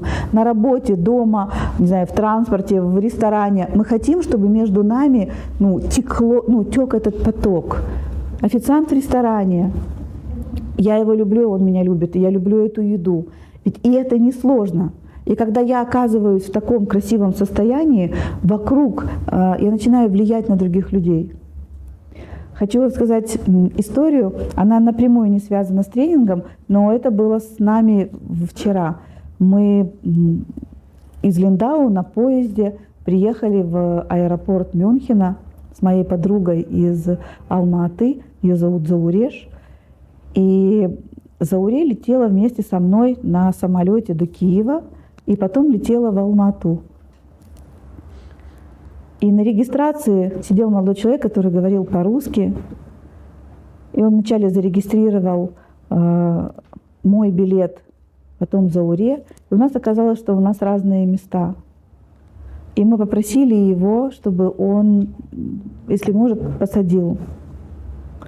И вдруг он говорит: вообще-то мест нет, но я сейчас попробую. И он начинает что-то делать для нас. И говорит Зауре: я сейчас перекомпостирую вам билет, чтобы вы могли лететь сразу, на этом билете сразу до Алма-Аты. А до этого он просто выписал ей билет до Киева. И он стал делать для нас так много всего хорошего.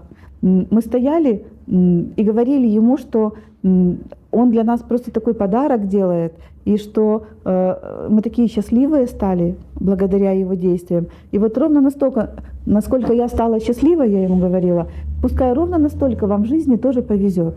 И я увидела, каким он стал счастливым. Я просто искренне от души, знаете, я спокойно за Зауреш, мы сидим теперь вместе в самолете, мне просто стало, мне хорошо. И я ему обыкновенные, казалось бы, слова говорю, но он весь расцвел, его лицо озарилось, у него засияли глаза. До этого он был сам по себе, один.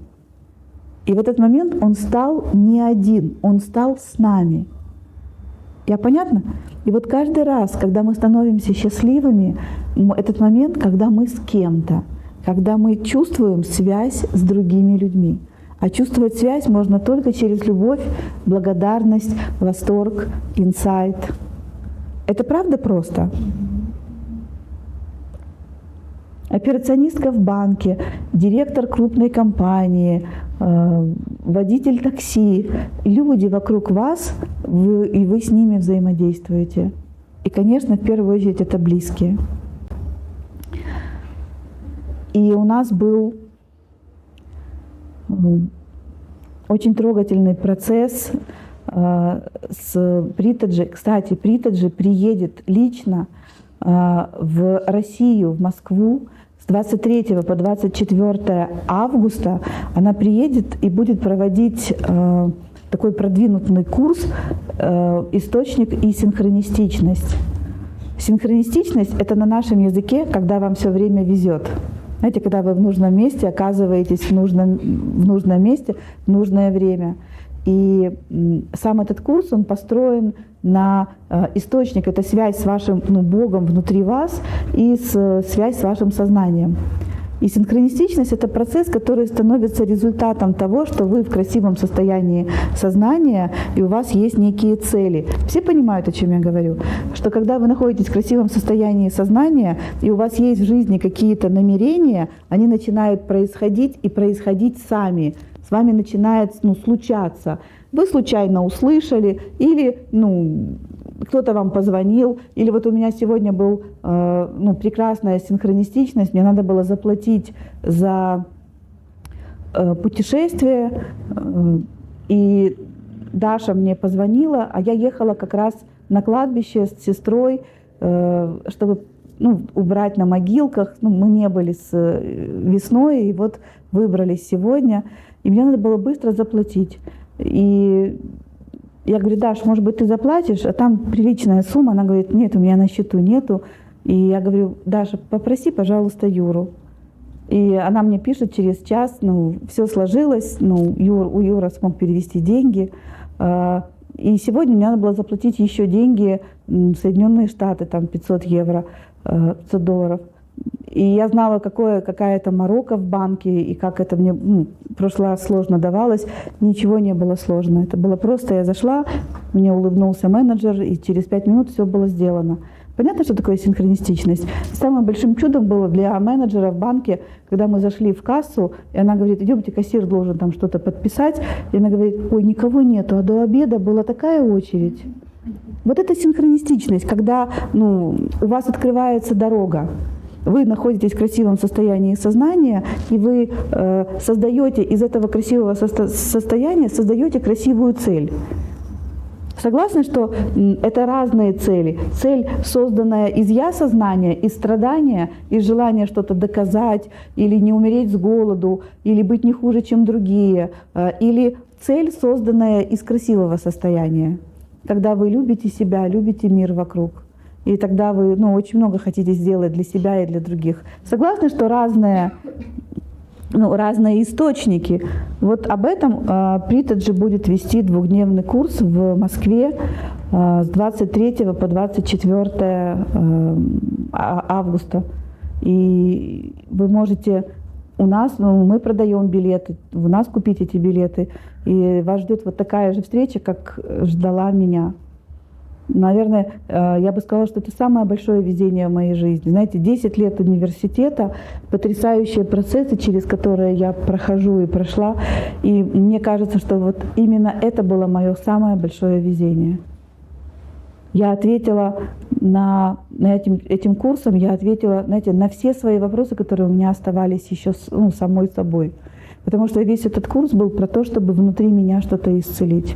Очень честный, очень открытый, очень обо мне, про те мои части, которые никак не могли найти покоя. Вот первое — это был внутренний ребенок, второе — это был внутренний конфликт: я хорошая или я плохая, то есть вот разные мои части. Третий кусочек этого исцеления — это было про партнеров. Представляете, какие мы отношения создаем с нашими любимыми, мужчинами или женщинами, когда у нас разбито сердце. Вот оно разбито, но стеклянное такое, и мы вот из этих осколков пытаемся создать какие-то отношения. И это снова неудача, и снова не тот мужчина, и снова не та женщина, и еще немножко, и еще немножко. И они все время не такие, потому что он нам отражает? Он отражает нам наше больное, разбитое сердце. И Притаджи делала практику, когда мы смогли починить свои сердца. Мы смогли простить своих бывших партнеров.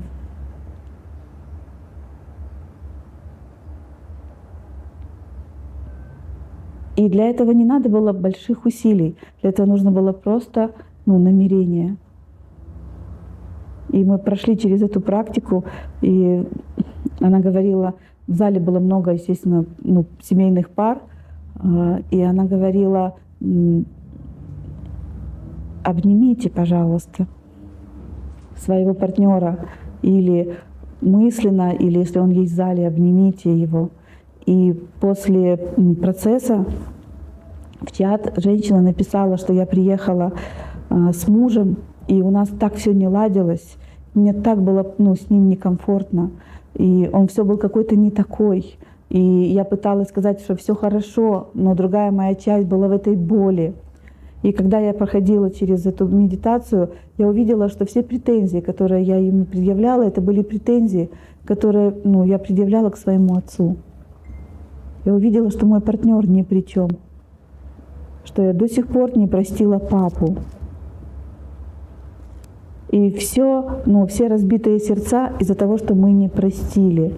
То есть вся груда нашей боли, она, вот все, кого вы не простили, собаку, которая в детстве вас укусила, папу, маму, вот вся эта обида, она направлена на партнера.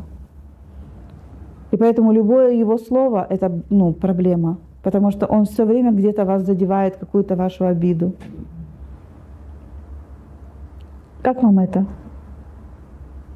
Мы не осознаем, да, что именно он задевает. Мы просто констатируем, да, что у нас... Нам просто больно с ним. И как только кто-то сказал: «Я твой мужчина» или «Я твоя женщина», как только кто-то подошел к нам на близкое расстояние психологическое, то есть мы кого-то подпустили, в этот же момент целый такой талмуд наших обид мы ему выставляем и говорим: ну вот теперь ты с ними, пожалуйста, и поразбирайся. Вот за это ты тоже виноват. И собака меня укусила, вот ты меня, пожалуйста, ты сейчас меня тоже кусаешь, вот как та собака. Я тоже думала, что она будет со мной играться, а она, я ее гладить, а она меня укусила. И тебе тоже доверять нельзя. И он точно такой же, как и вы, с таким же разбитым сердцем, в котором очень много обид. И он тоже обижен на вас за то, что вы никогда не делали и о чем вы даже не догадываетесь. Но хорошо то, что когда ваше сердце исцеляется, когда ваше сердце исцелено, его сердце тоже начинает исцеляться. То есть невозможно, в паре, если один исцелился, невозможно, чтобы второй оставался в боли. И, может быть, мне как женскому мастеру было важно услышать это и понять это, и почувствовать в присутствии Притаджи, потому что я часто слышу от женщин этот вопрос, когда женщина говорит: я духовно развиваюсь, а он на диване лежит. Я хочу его бросить, потому что он никто и звать никак. Это неправда. Если вы духовно развились, у этого человека не будет проблем. У вас с ним не будет проблем. Как вам эта новость? Вы можете это понимать? Что если вы начали чем-то заниматься, какими-то практиками, и ваш партнер лежит на диване, и вы к нему испытываете презрение, то значит, вы еще ничего не сделали. Если вы, потому что это самый близкий человек в плане того, что он ближе всего прикасается к вашей уязвимости. И он самый лучший индикатор того, насколько вы целая, насколько цело ваше сердце. И была практика у нас исцеления наших отношений с нашими детьми. И она очень знаете, про партнеров, конечно, всех тронула, и очень люди задавали много вопросов. Но когда дело дошло до детей, зал, знаете, море рук. Все хотели поговорить о своих детях, все хотели поговорить о том, как непросто их детям. Кто-то был очень виноватым, чувствовал себя, кто-то чувствовал себя обособленными от детей. И Притаджи отвечала на все эти вопросы. И все эти вопросы, собственно, она сводила к тому, что вы чувствуете себя разделенными с детьми. Она говорит: вы не чувствовали себя разделенными, когда они были маленькие. С ними не было проблем у вас, когда они были маленькими.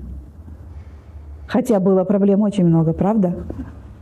Но вы были соединены с этим ребенком. Вы чувствовали малейшее его эмоциональное и психофизическое состояние, и вы на это реагировали, и вы создавали мир, в котором было хорошо и ему, и вам. И если вы создавали мир, в котором было хорошо только ему, для вас это было плохо. Но вы создавали мир, где было хорошо, чтобы мама поела и ребенок поел. И она говорит: сейчас вы разобщены со своими детьми. Они подросли, и вы снова стали заниматься своими делами. И для меня это тоже пришло такое сильное впечатление. Я так мечтала, чтобы сепарировался мой сын, и прямо мечтала: Господи, когда же он сепарируется? Когда он сепарируется? Когда он сепарируется? Когда уже я ему буду не нужна? Когда уже я заживу своей жизнью, я думала. Я так много лет хотела жить своей жизнью, что когда я зажила своей жизнью, то есть когда он перестал со мной общаться, говорить много, там, спрашивать, как у меня дела, и рассказывать, как у него дела, я никакого облегчения не почувствовала. Я теперь живу своей жизнью, но я теперь не могу чувствовать, сопереживать ему. Мне это совсем не понравилось. И когда я это осознала, я все вернула на круги своя. То есть да, ты взрослый, но я хочу по-прежнему быть частью твоей жизни. И только тогда, когда я смогла себе в этом честно признаться, что я хочу быть частью твоей жизни, что я не хочу быть отдельной от тебя, тогда у нас уже со взрослым сыном выстроились такие красивые отношения, когда он может посоветоваться или что-то мне рассказать, или даже помочь мне в чем-то. И сама идея о отделенности от детей, она делает очень больно и детям, и родителям в любом возрасте. Чувствуете? Отделенность и жить его жизнью — это абсолютно разные вещи. То есть соединенность и жить его жизнью — это разные вещи. Соединенность — это когда есть я и моя жизнь, и она прекрасна, и есть его жизнь, и я часть этой жизни. Вот так нормально? И мы делали практику, в которой мы смогли увидеть, что мы отделились от детей, что мы стали, поставили границу между собой и ребенком. И когда эта граница ушла, у каждого был свой, наверное, процесс. Мы, знаете, вот единственная практика, которую мы не обсуждали, но кто-то сердился на ребенка, кто-то обижался, кто-то был разочарован в ребенке, кто-то видел в ребенке бывшего мужа или бывшую жену. Но это было все равно, то есть не важна была причина, важно было, что мы отделили себя от детей. И тогда нам стало очень больно, и тогда детям стало очень больно. И когда эта соединенность снова появилась, стало понятно, что в этой соединенности трансформирующийся родитель, конечно, повлияет на ребенка. Вы понимаете, что ребенок состоит из мамы и папы. И если мама трансформировалась или папа трансформировался, то огромная часть ребенка испытывает влияние матери и отца и трансформируется. И у ребенка что-то исцеляется, ему становится проще, он становится очень счастлив. Я сегодня, вот буквально 2 минуты до вашего прихода, я разговаривала с сыном, и чем больше я с ним говорила, это был наш первый разговор после Линдау, чем больше я с ним говорила, тем больше внутри него рос этот воин. И он прямо слышал и чувствовал, он говорит: мам, я наполняюсь такой силой, уверенностью, я такой чувствую себя укорененным. Это был такой совершенно физически ощущаемый опыт, когда я прямо понимала, что я как мама могу очень много сейчас дать своим детям. Что во мне есть эта сила, и она больше не бьется, знаете, о стенку разделенности. Я понятно говорю? Вы все знаете, как работает эта стена, когда вы хотите что-то дать ребенку, а он не хочет это брать или не может уже это брать. Но вам надо понимать, что эту стенку и мы тоже поставили. Где-то ее ставит ребенок, а где-то мы уже поставили своим разочарованием или обидой, или злостью, нашими, я сознанием. И был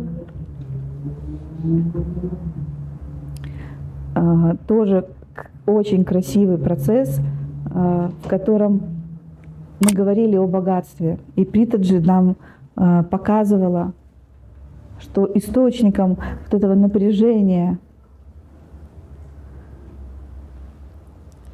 когда человек не может получить богатство, или когда он теряет богатство, или когда он спускает эти деньги, или когда только он накопил нужную сумму, что-то ломается и деньги уходят. Короче, вот наших траблов с деньгами является наша идея о том, что мы никто, что мы пустое место. И из этого пустого места мы пытаемся деньгами доказать себе и другим, что нет, не пустое. Но там внутри мы продолжаем знать, что на самом-то деле я же никто, и звать меня никак. И снаружи прикрываемся Дольче Габбана заслугами, машинами, квартирами, статусами, дорогими отелями, и создаем такой узкий круг ограниченных людей, где все статусные, чтобы не общаться с нестатусными, но внешне, сколько бы мы ни забинтовывали рану, рана остается. И там внутри есть это чувство, что я никто. Куда мы берем сюда? Что сделать? Прямо два классических вопроса. Кто виноват и что делать?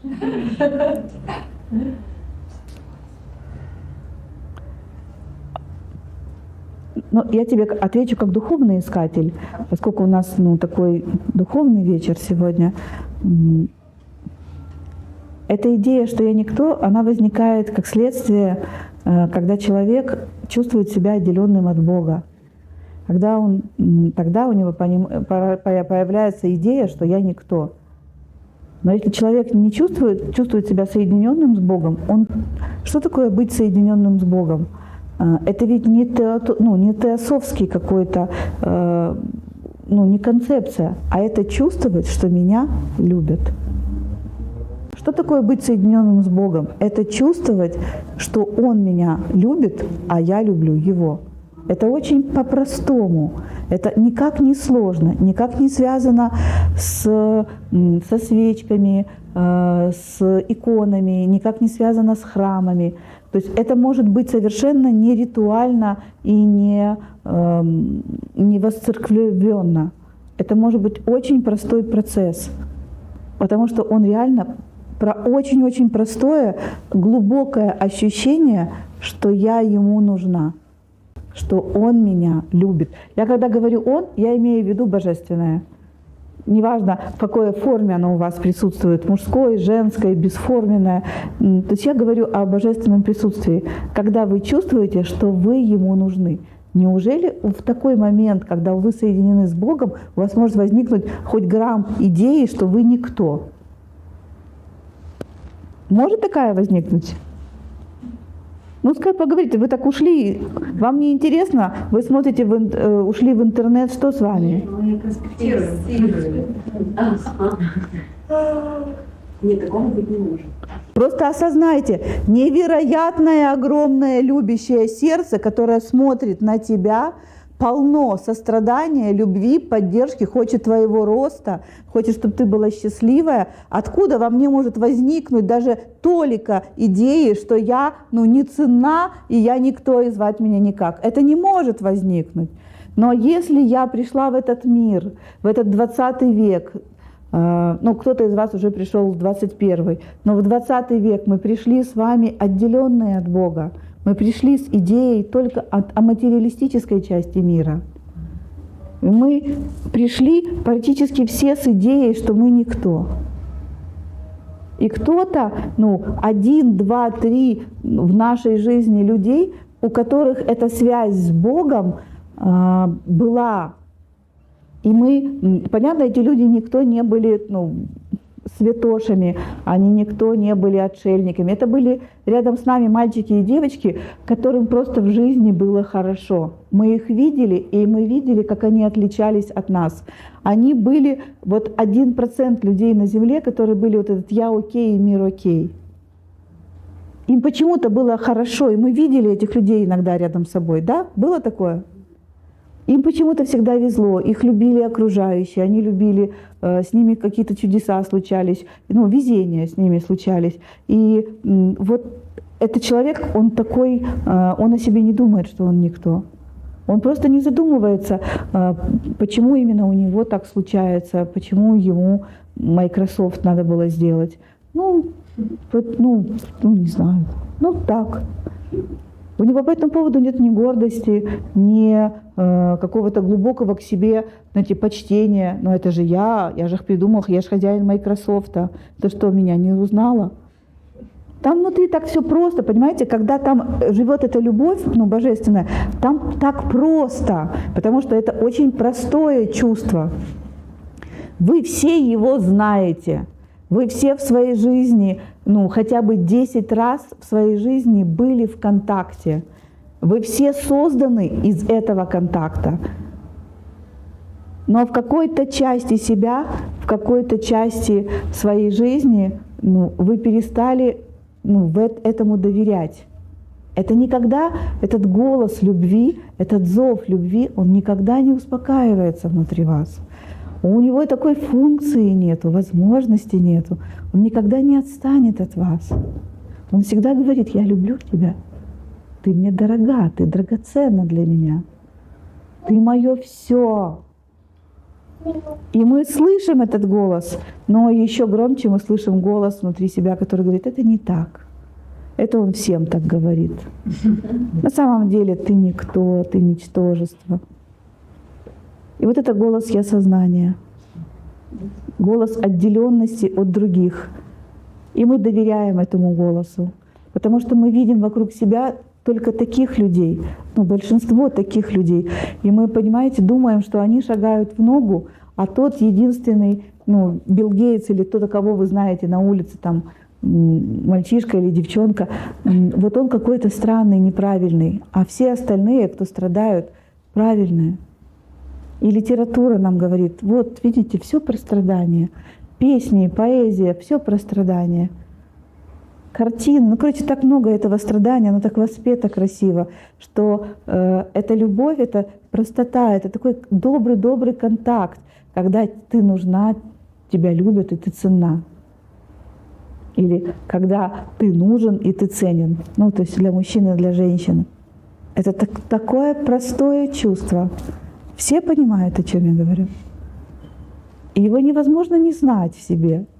Этот голос, это чувство, это ощущение никогда нас не оставляли.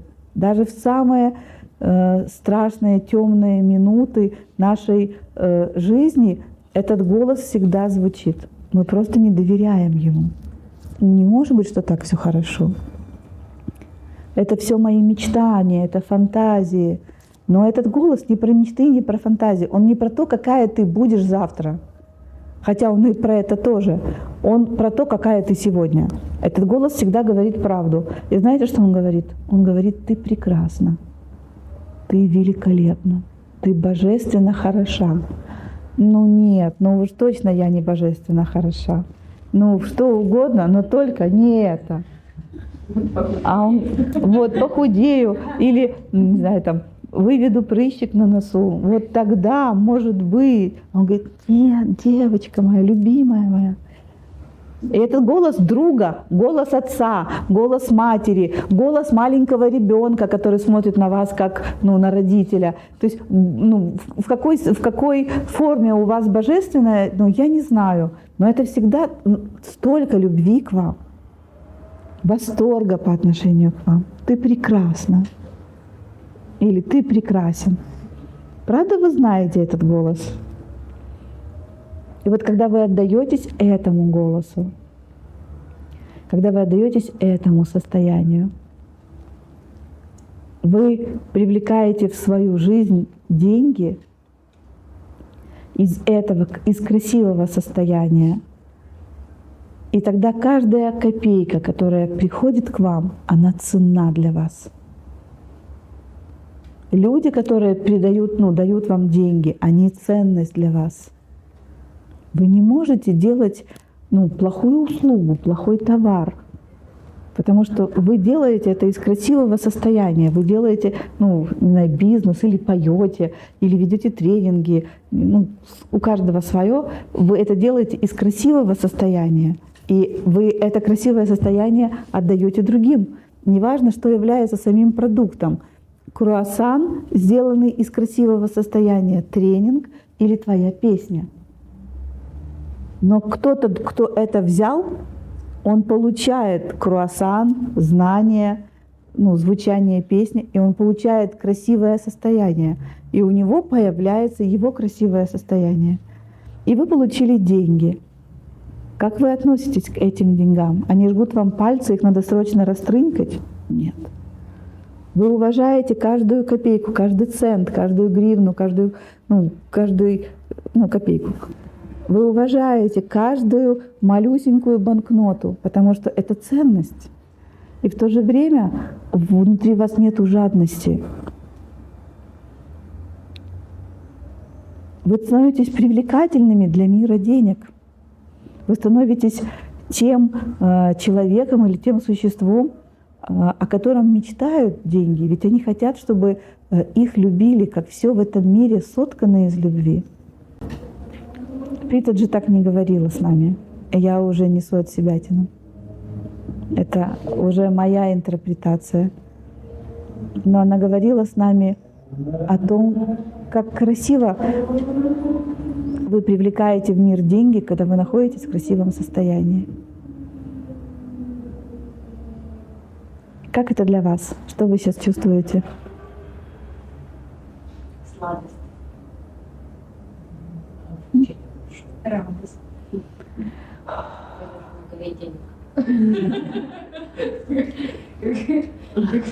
Скрудж Макдак. Любимый персонаж с детства. Что с вами? Состояние очень точно. Что действительно я себе нравлюсь, я нравлюсь автоматически окружающим. И деньги, они сами собой происходят. Как только я себе нравлюсь, все, я автоматически нравлюсь. Сеть, денег нет, все становится. Да. Яна, а что делать, если бывают моменты, когда не чувствуешь вот этой любви? То есть понимаешь, что это ложное состояние, да? Но в чувствах по-другому происходит. Знаешь, я много лет веду женские проекты, и есть некие привычки, которые я как духовный искатель, как женский мастер внедрила внутри себя. И одна из этих привычек, которой я верна уже 10 лет, это каждое утро и каждый вечер я делаю какую-то медитацию. И Притаджи разработала медитацию, которая называется «Практика синхронизации души». Она очень простая и красивая, и мы сделаем ее сегодня. И когда нам ее дали, мы ее научились делать, ее очень просто делать для любого человека. И я с удовольствием, она уже есть записана у меня, я с удовольствием, если вы хотите, мы создадим общий чат, и я буду туда что-то интересное присылать. И я пришлю туда эту практику, чтобы ты могла включать ее утром. И пока ты ее не выучила, и, может быть, тебе будет проще делать ее под такую красивую музыку, но чтобы ты могла ее делать.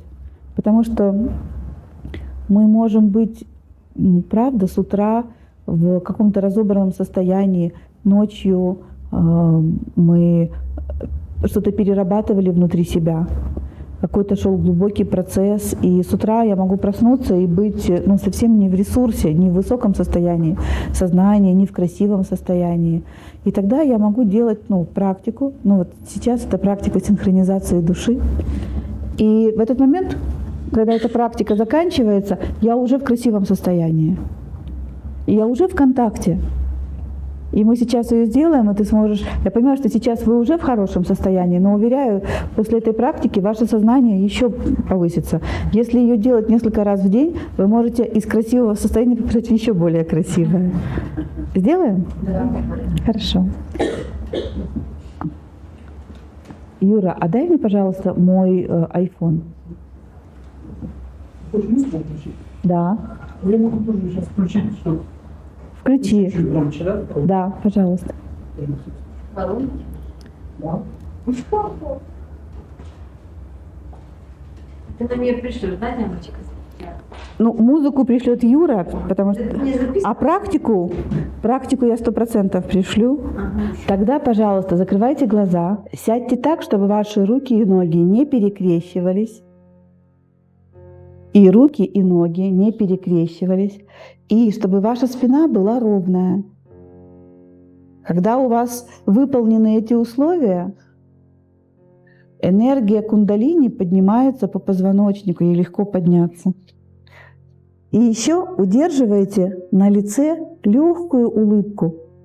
Посмотрите на мой бантик и улыбнитесь. И теперь вот с этой улыбкой закройте глаза. Это нелегкая.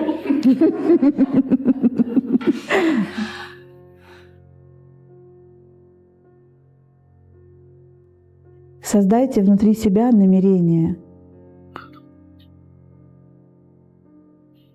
Может быть, сейчас есть какой-то момент в вашей жизни, когда вы хотите, чтобы что-то исцелилось или разрешилось.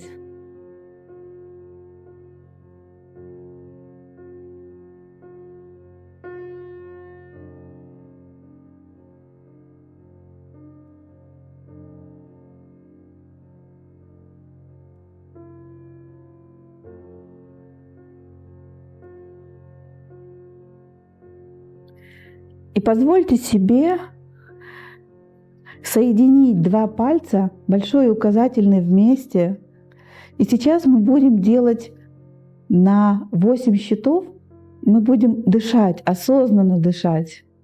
И вы можете помогать себе считать, соединяя большой палец вначале с указательным, потом со средним, потом с безымянным, потом с мизинцем и снова с указательным. И так мы сможем 8 счетов.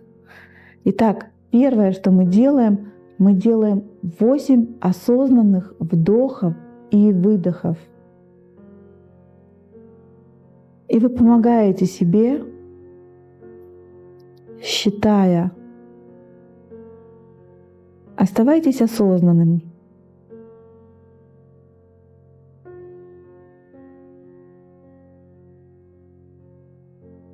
Осознавайте, как вы вдыхаете и как вы выдыхаете воздух.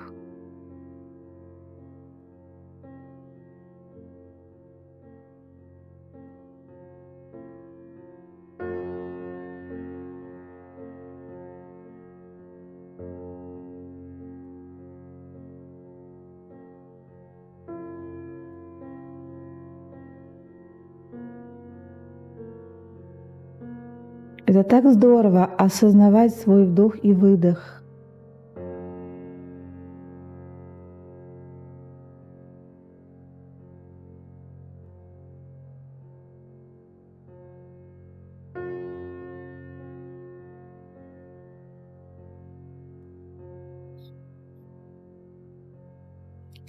И следующие 8 вдохов и выдохов мы будем вдыхать воздух, а на выдохе произносить достаточно громко звук «м». Начали.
А сейчас следующие 8 вдохов и выдохов. И пусть ваше внимание концентрируется на малюсенькой паузе, которая существует между вдохом и выдохом. Абсолютно естественная пауза, которую не нужно усиливать. Просто держите там внимание и помогайте себе на счет пальцами.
И следующие 8 вдохов и выдохов мы будем делать следующим образом.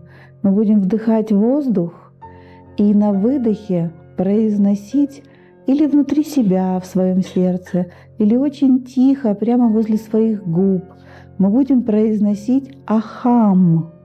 На санскрите это означает «я есть бесконечное сознание». «Ахам». 8 раз. На выдохе. На выдохе.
И когда вы закончите произносить «ахам», пусть ваши пальцы, указательный и большой, будут соединены вместе, ладошки кверху.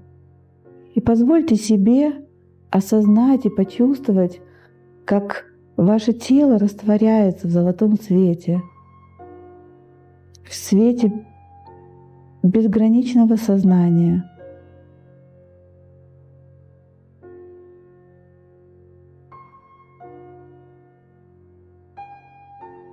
как растворяется эта комната, город, планета, что все только безграничное сознание.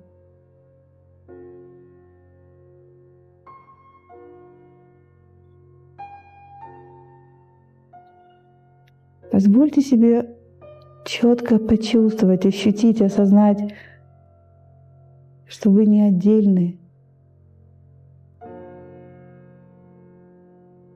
от этого сознания, что вы и есть его часть.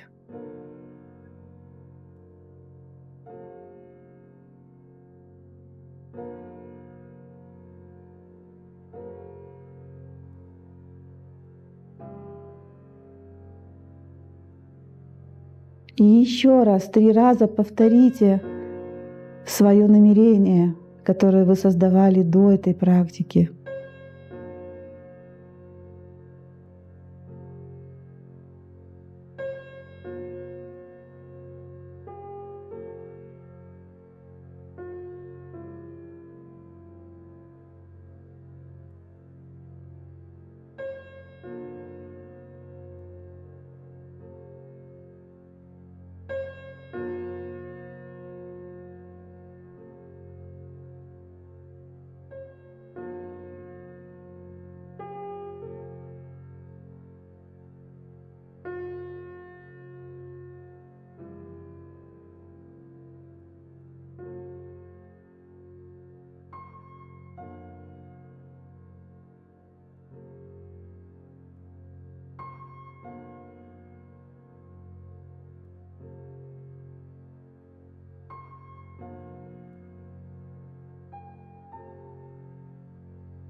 Когда вы будете готовы, вы можете сложить руки на груди и поблагодарить себя, вот это безграничное пространство.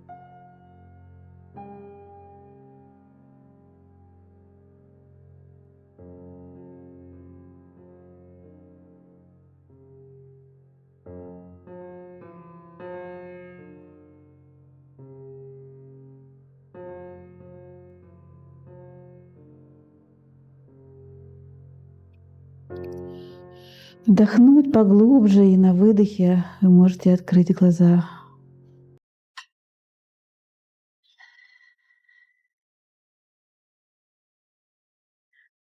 И вы можете спросить саму себя сейчас, самого себя, спросить там, в своем сердце, как это для вас?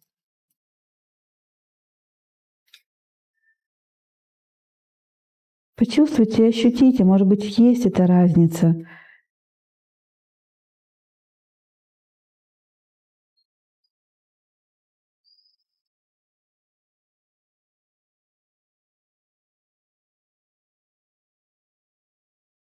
Я ответила на твой вопрос.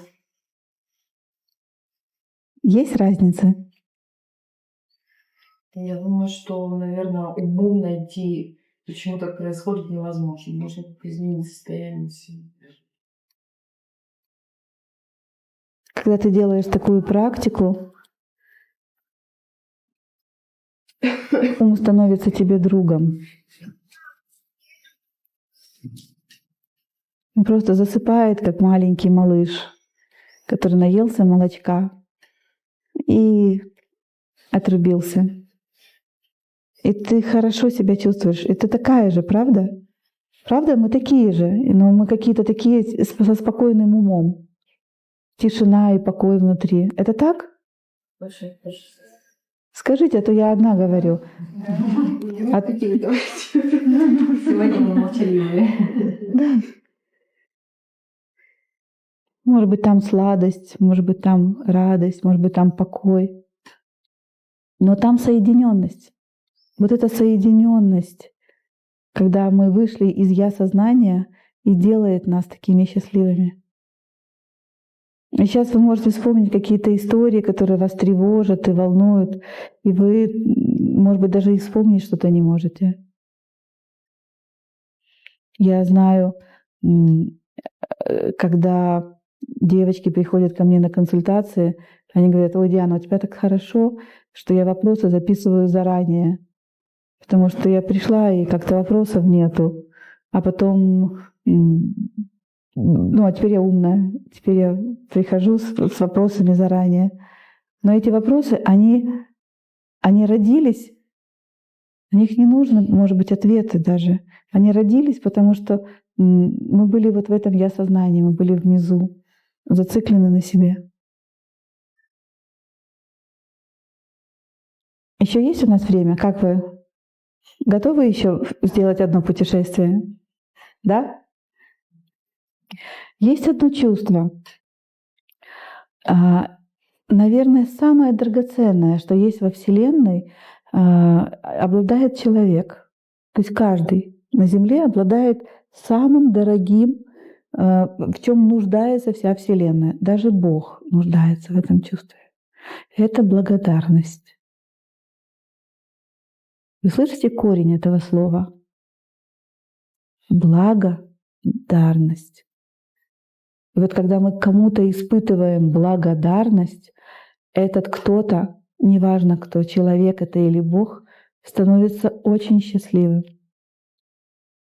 Если я благодарю Анечку за то, что она так прекрасно меня из Линдау доставила до Киева, потому что всю логистику делала Аня, она регистрировала, узнавала. Если я благодарна тебе, искренне благодарна за то, что были куплены билеты, за то, что была зарегистрирована я на рейс, за то, что я точно знала, сколько килограмм, что во сколько я выезжаю, то когда я, может быть, вам смешно, но когда я чувствую эту благодарность, что чувствую? Смешно. Да, что чувствуешь ты? Мне хорошо. А когда ты благодарна мне, что чувствую я? А за что ты мне благодарна? За то, что я так хорошо вышла замуж. Видела гораздо квартир. Я такая счастливая и знаю 100 миллионов инструментов, как жить в этом мире. Какая я становлюсь? Я становлюсь счастливая. Да или нет? В меня входит благо. Благодарность дает мне разрешение получить что-то от мира такое, что мне не положено. И чем больше людей благодарны мне, тем становлюсь я более счастливым человеком. Да или нет? Вы же знаете это чувство. И когда вы кому-то благодарны, каким становитесь вы? Что с вами, когда вы кому-то благодарны? Без претензий. Вы, во-первых, соединенный с этим человеком. Невозможно быть в претензиях и в благодарности одновременно.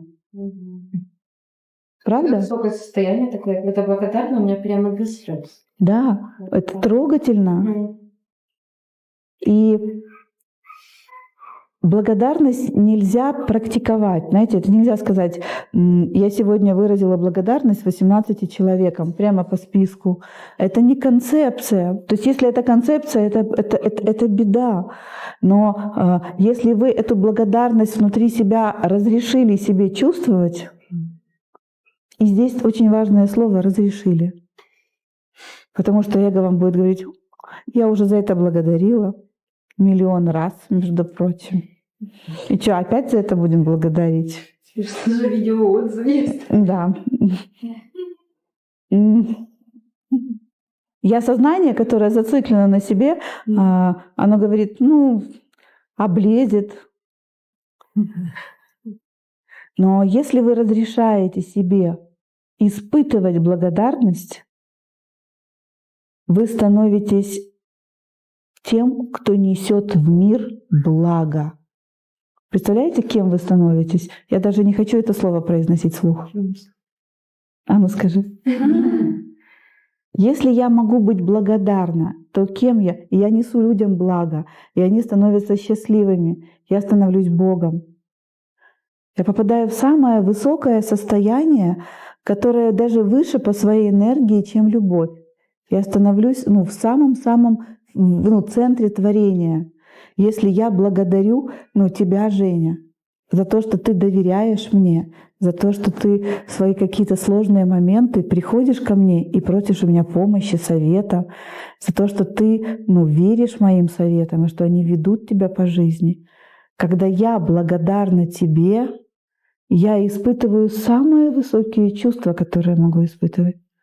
К любому человеку, который пек хлеб, к людям, которые привели вас к успеху, к вашим родителям. Когда вы испытываете благодарность, вы становитесь богатым. Хотите это попробовать? Тогда сядьте ровно, так, чтобы руки и ноги не перекрещивались.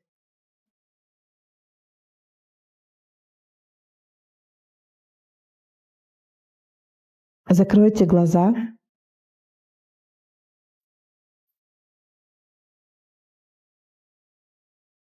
Знаешь, Юра, мне бы та музыка подошла бы. Вообще какая-то тихая музыка мне бы подошла сюда. Прекрасно, прекрасно. Закрывайте глаза. И пусть вы сидите одновременно и удобно, и чтобы спина была ровная. И на бантик не забудьте посмотреть перед тем, как закроете глаза, чтобы у вас была улыбка.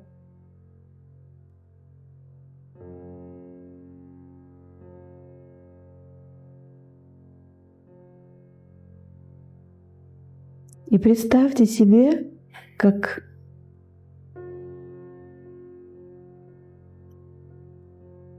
золотой шар вливается в ваше сердце. Это квинтэссенция бесконечного сознания.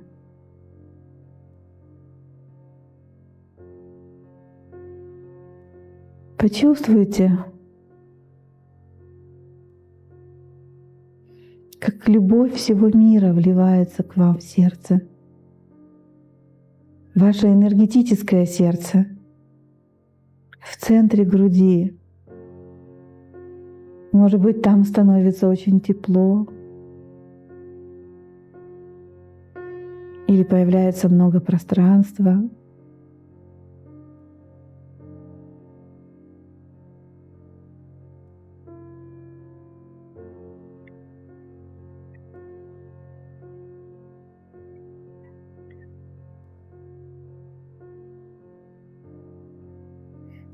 И позвольте себе поблагодарить себя за то, что здесь и сейчас вы есть.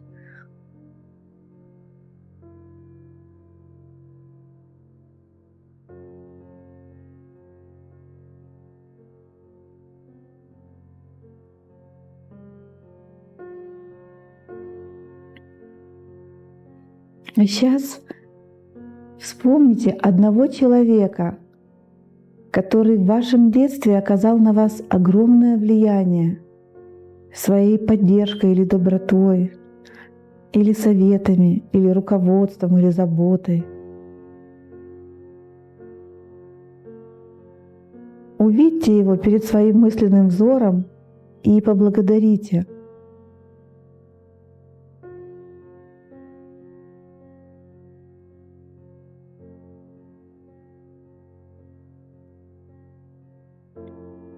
Я думаю, вы знаете, за что и как вам сказать эти слова благодарности.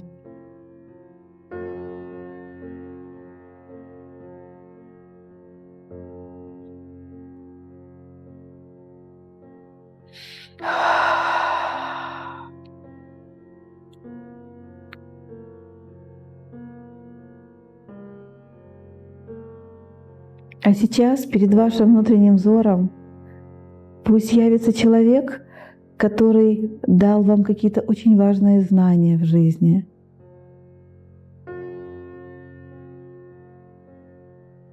Вот кого вы можете назвать своим учителем.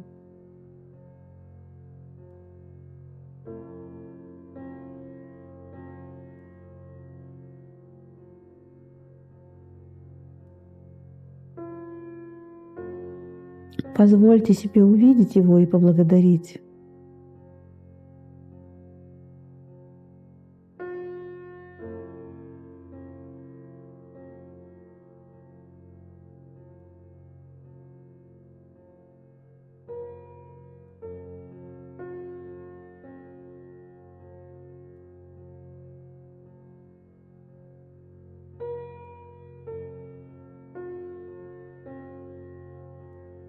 Пусть ваша благодарность звучит искренне.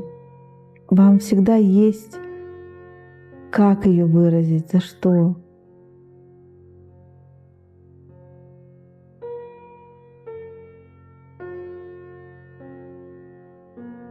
И пусть сейчас перед вашим внутренним взором появится человек, который помогал вам идти к успеху. Может быть, он был вашим подчиненным или наставником, или шефом.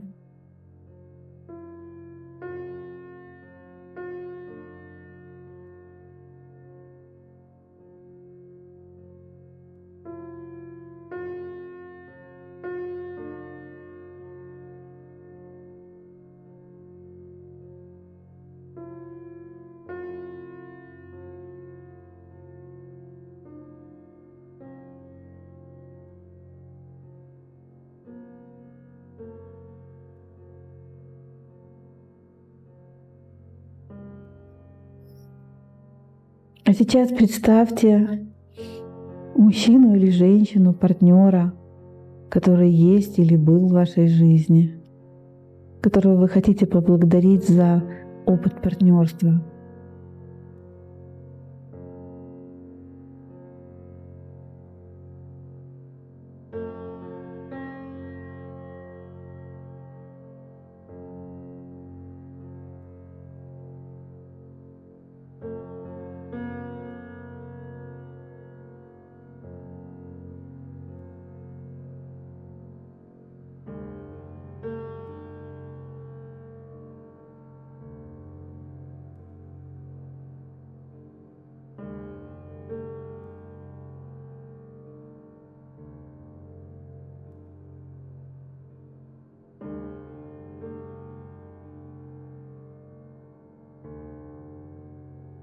И пусть у вас найдутся искренние, честные слова благодарности для него или для нее.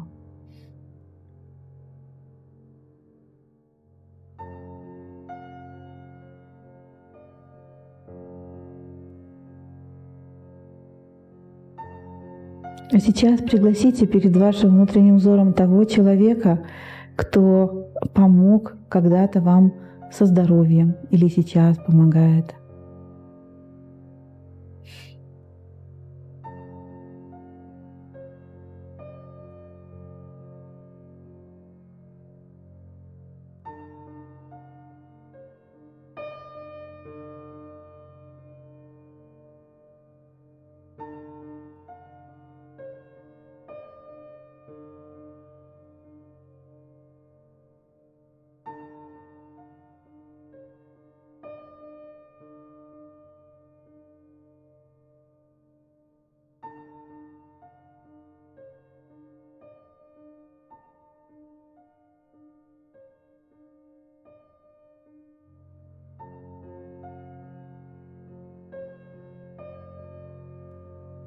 А сейчас пригласите человека, который любил вас сильнее всех в жизни.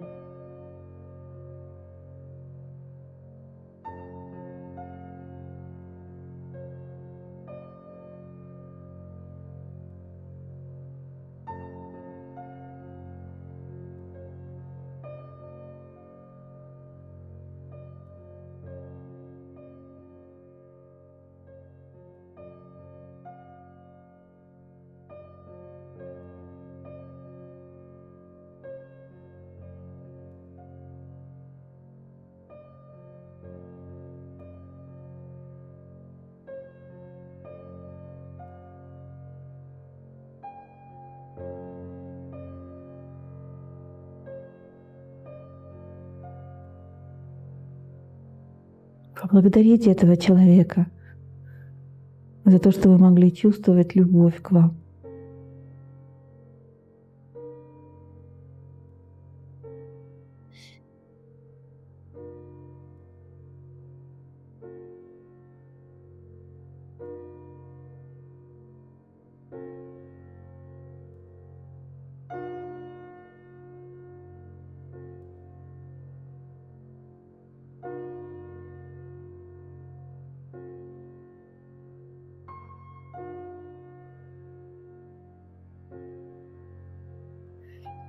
А сейчас пригласите человека, который есть или был в вашей жизни другом вам, с кем вам было интересно, хорошо.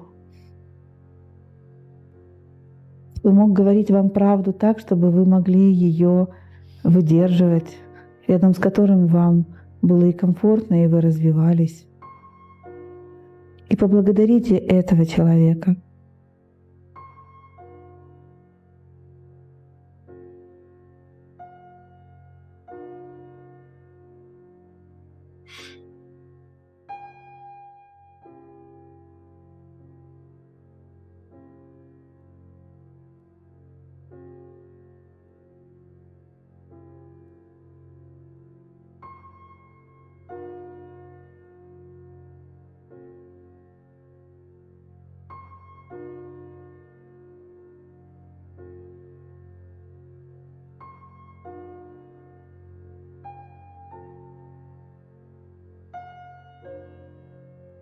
И, может быть, поблагодарите какую-то одну ситуацию в вашей жизни, которую вы считаете самой важной ситуацией в своей жизни, переломной, оставившей в вас самый большой след.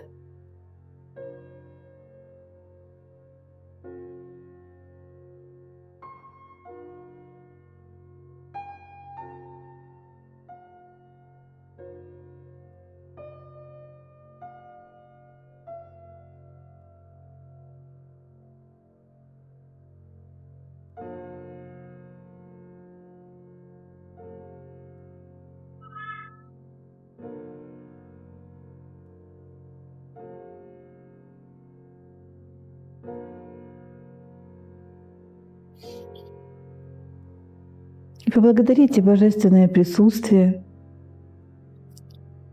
благодарите Вселенную.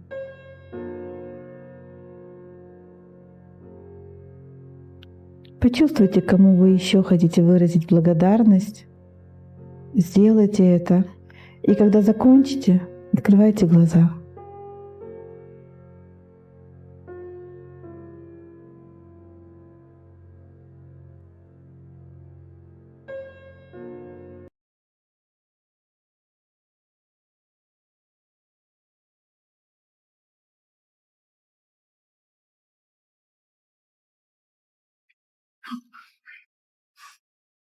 Здорово.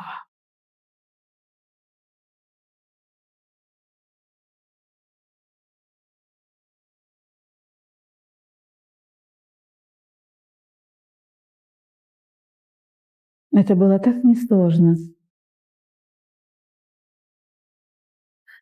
И, может быть, люди, которые появлялись перед вами, может быть, это были даже неожиданные люди. Может быть, вы даже удивились, когда появился чей-то лик. Было такое?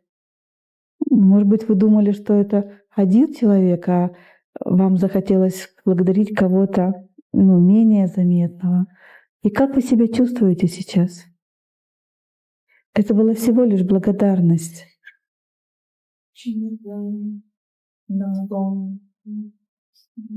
Вы просто вышли из я-сознания. Понимаете, это не что-то сложное, невозможное. Это просто привычка чувствовать себя одним, одиноким. Сейчас так хорошо на сердце.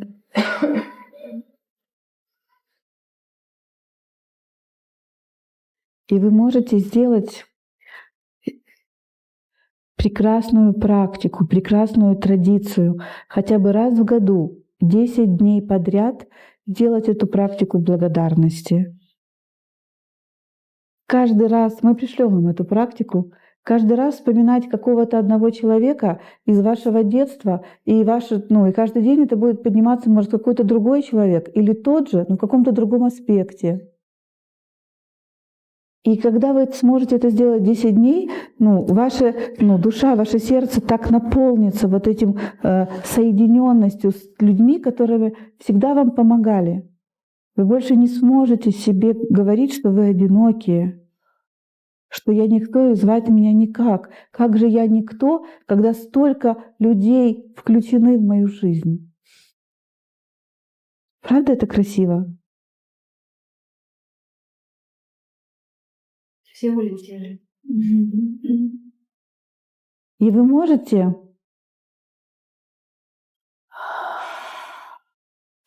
в какой-то такой части своей жизни, где вы чувствуете себя сейчас очень обделенной или обделенным, или где вы чувствуете себя неудачником, или где вас реально постигают неудачи, вы можете себе позволить благодарить именно этот аспект своей жизни, приглашать людей и вспоминать ситуации и благодарить именно в какой-то той части своей жизни, где у вас сегодня очень много страдания. Вы просто увидите мир через 10 дней другими глазами, без помощи дорогостоящих гуру, а с помощью того гуру, который живет внутри вас.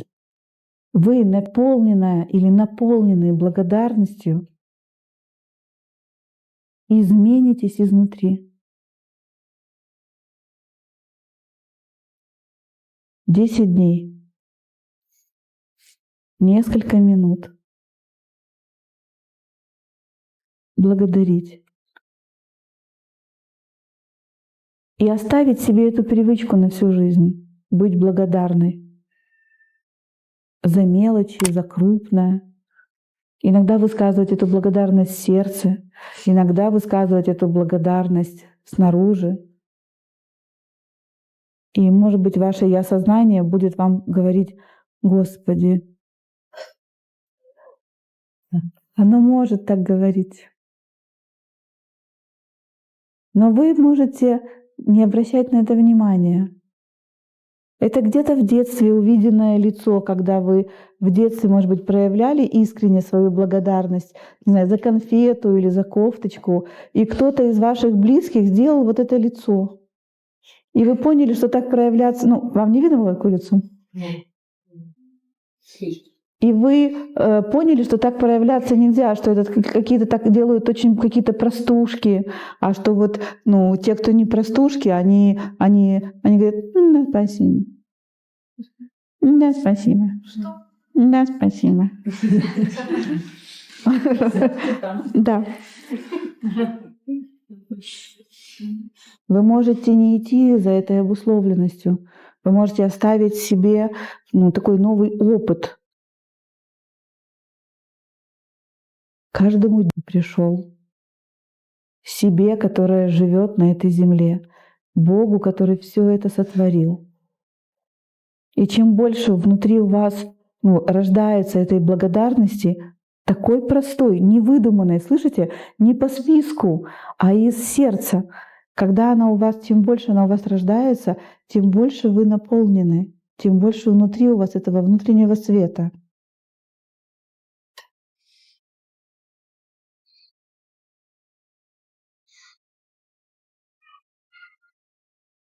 И я готова заканчивать нашу встречу сегодняшнюю еще одной практикой. Выдержите? Ты же открыли, что есть еще инструмент дикша, да? Через прикосновение мы можем в следующий раз пригласим дикширователя, чтобы мы смогли это все осуществить.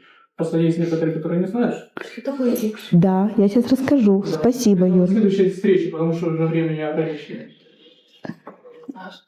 Я скажу.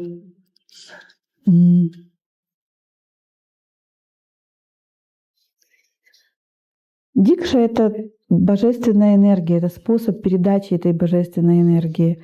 И есть люди, которых в это инициировали. И такие люди называются дикшадаватели. По-русски мы их называем дикшадаватели. И у этого человека есть такая возможность. Он сотворяет молитву и кладет тебе руки на голову. И в тебя начинает протекать прекрасное такое чудесное энергетическое состояние. То есть в тебя входит благодать Божья, как говорят. И это очень красивое чувство. И тот, кто дает дикшу, и тот, кто ее получает, испытывают очень приятные чувства, потому что это как раз то самое, о чем мы говорили. Ощущение, что меня любят, и я нужна, и я в центре своего мира. И я как раз хотела, мы можем пригласить, мы в следующий раз 13-го сделаем, да, Юр? То есть в следующий вторник после 10 июня. То есть я вернусь 8 июня из путешествия, и вот следующий вторник мы сделаем следующий вечер дикши.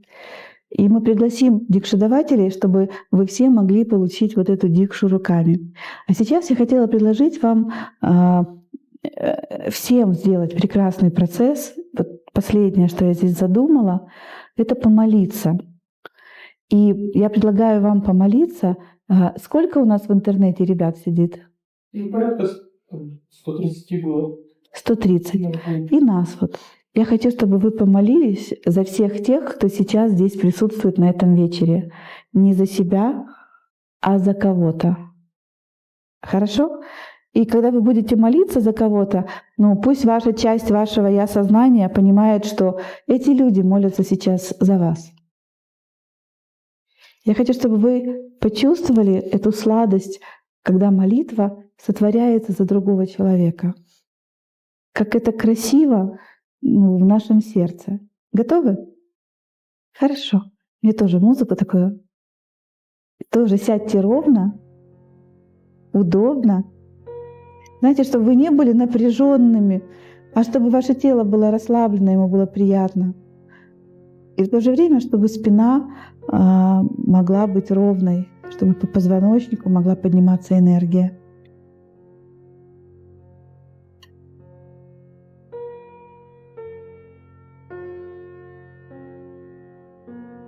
И несколько минут обратите внимание на свое дыхание.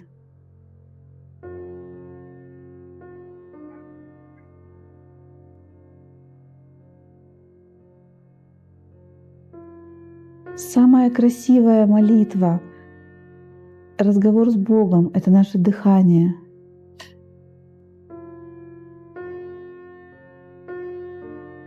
Еще чуть-чуть громче. И сейчас призовите в свое сердце божественное присутствие. Божественное присутствие столь же сильное, сколь и деликатное. Оно никогда не заходит, если вы его не позовете. Позовите в свое сердце и поблагодарите искренне, как своего лучшего друга, за все те дары и подарки, за то счастье, которое он вам подарил. Скажите ему: мое дорогое, любимое божественное присутствие, мои руки — это твои руки, мое тело — это твое тело, моя жизнь — это твоя жизнь. Войди в меня целиком и полностью и наполни меня собой, своей любовью.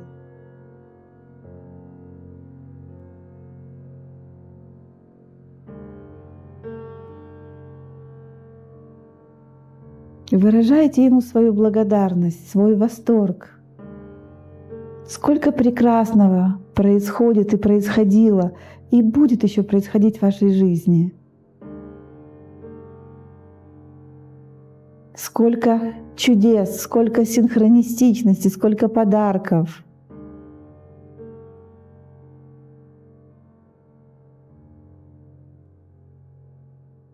Ваши таланты, ваши дети, ваша жизнь, партнеры, успехи, впечатления.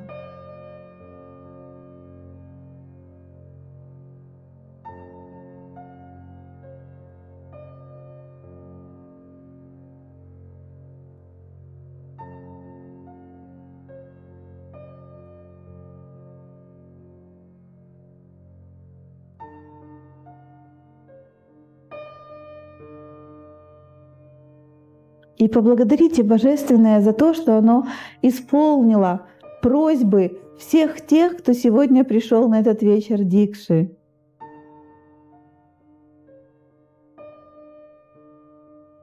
И просто увидьте это, визуализируйте, как это красиво, какими счастливыми стали эти люди, как озарились их улыбками их лица, как засветились их глаза, как наполнилось счастьем их тело, когда исполнилась их просьба, их желание. И как они ходят и рассказывают о чуде, которое с ними произошло.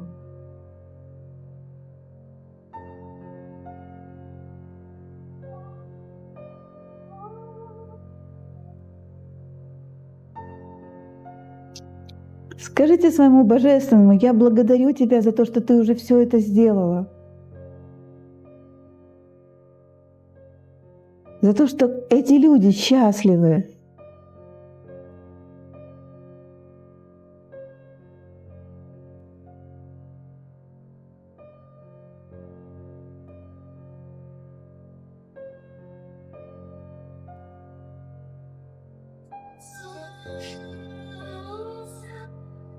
И просто осознайте, что сейчас другие люди молятся за исполнение ваших желаний, чтобы вы стали наполнены счастьем, удовлетворенностью.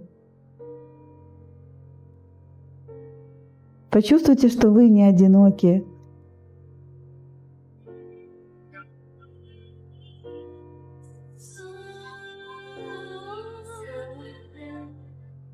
И поблагодарите Бога за этот опыт, за этот подарок.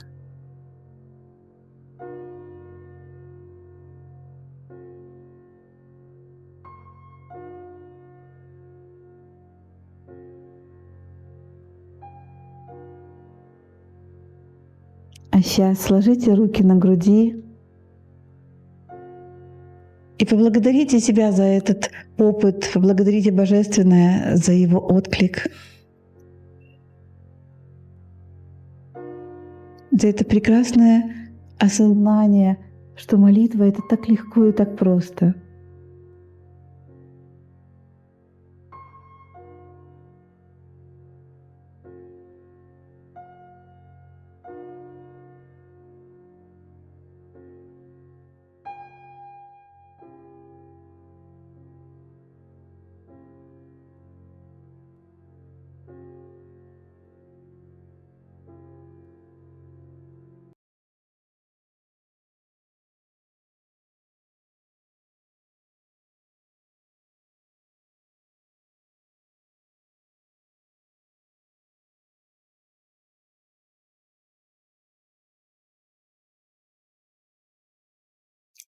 И мягко открывайте свои глаза.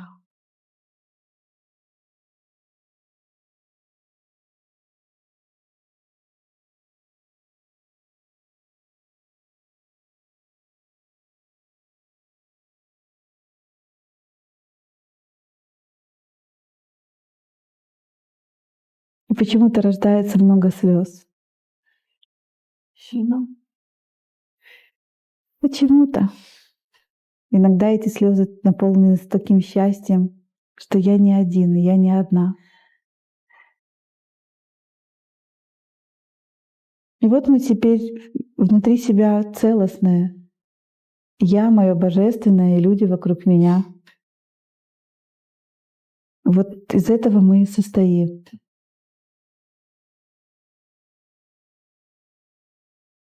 И на сегодня я считаю свою миссию законченной.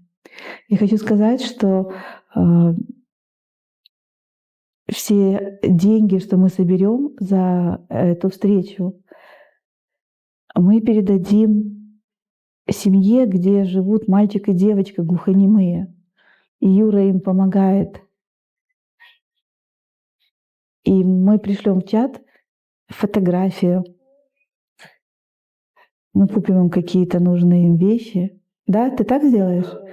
И мы пришлем вам фотки, чтобы вы увидели, какими бывают счастливыми люди, когда им помогают. Ведь когда через нас это происходит, это так же, знаете, у Бога нет других рук, кроме наших. И у этих мальчика и девочки есть, есть физический какой-то недостаток, но у них есть достоинство духовное. Они с детства могли видеть, что мир им помогает, что людям не все равно. И вот вы будете частью этого мира, частью тех рук Бога, которые живут в материальном мире. Посмотрите на свои руки. Вот они, руки Бога. Посмотрите, посмотрите. Иногда это так просто. Кого-то вызволить, кому-то помочь.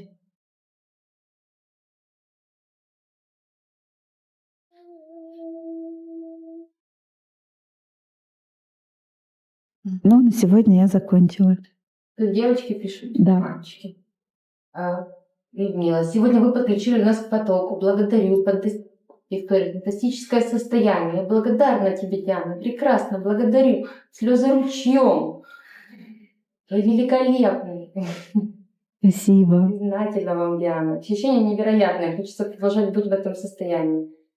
Ольга, Дианочка, спасибо большое. Ты, как всегда, великолепна. Лена, благодарна. Спасибо. Я когда такое слышу, ну, я счастливая, понимаете, становлюсь. Анастасия, Диана, спасибо огромное за партнера. И смех, и слезы про партнера.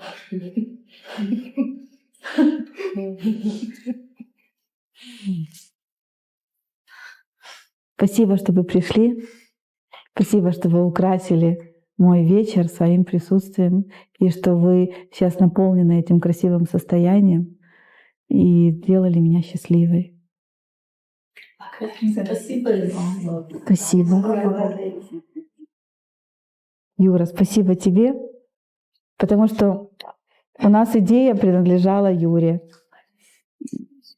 И все техническое исполнение Юре, и все техническое исполнение Ане, и нашему оператору.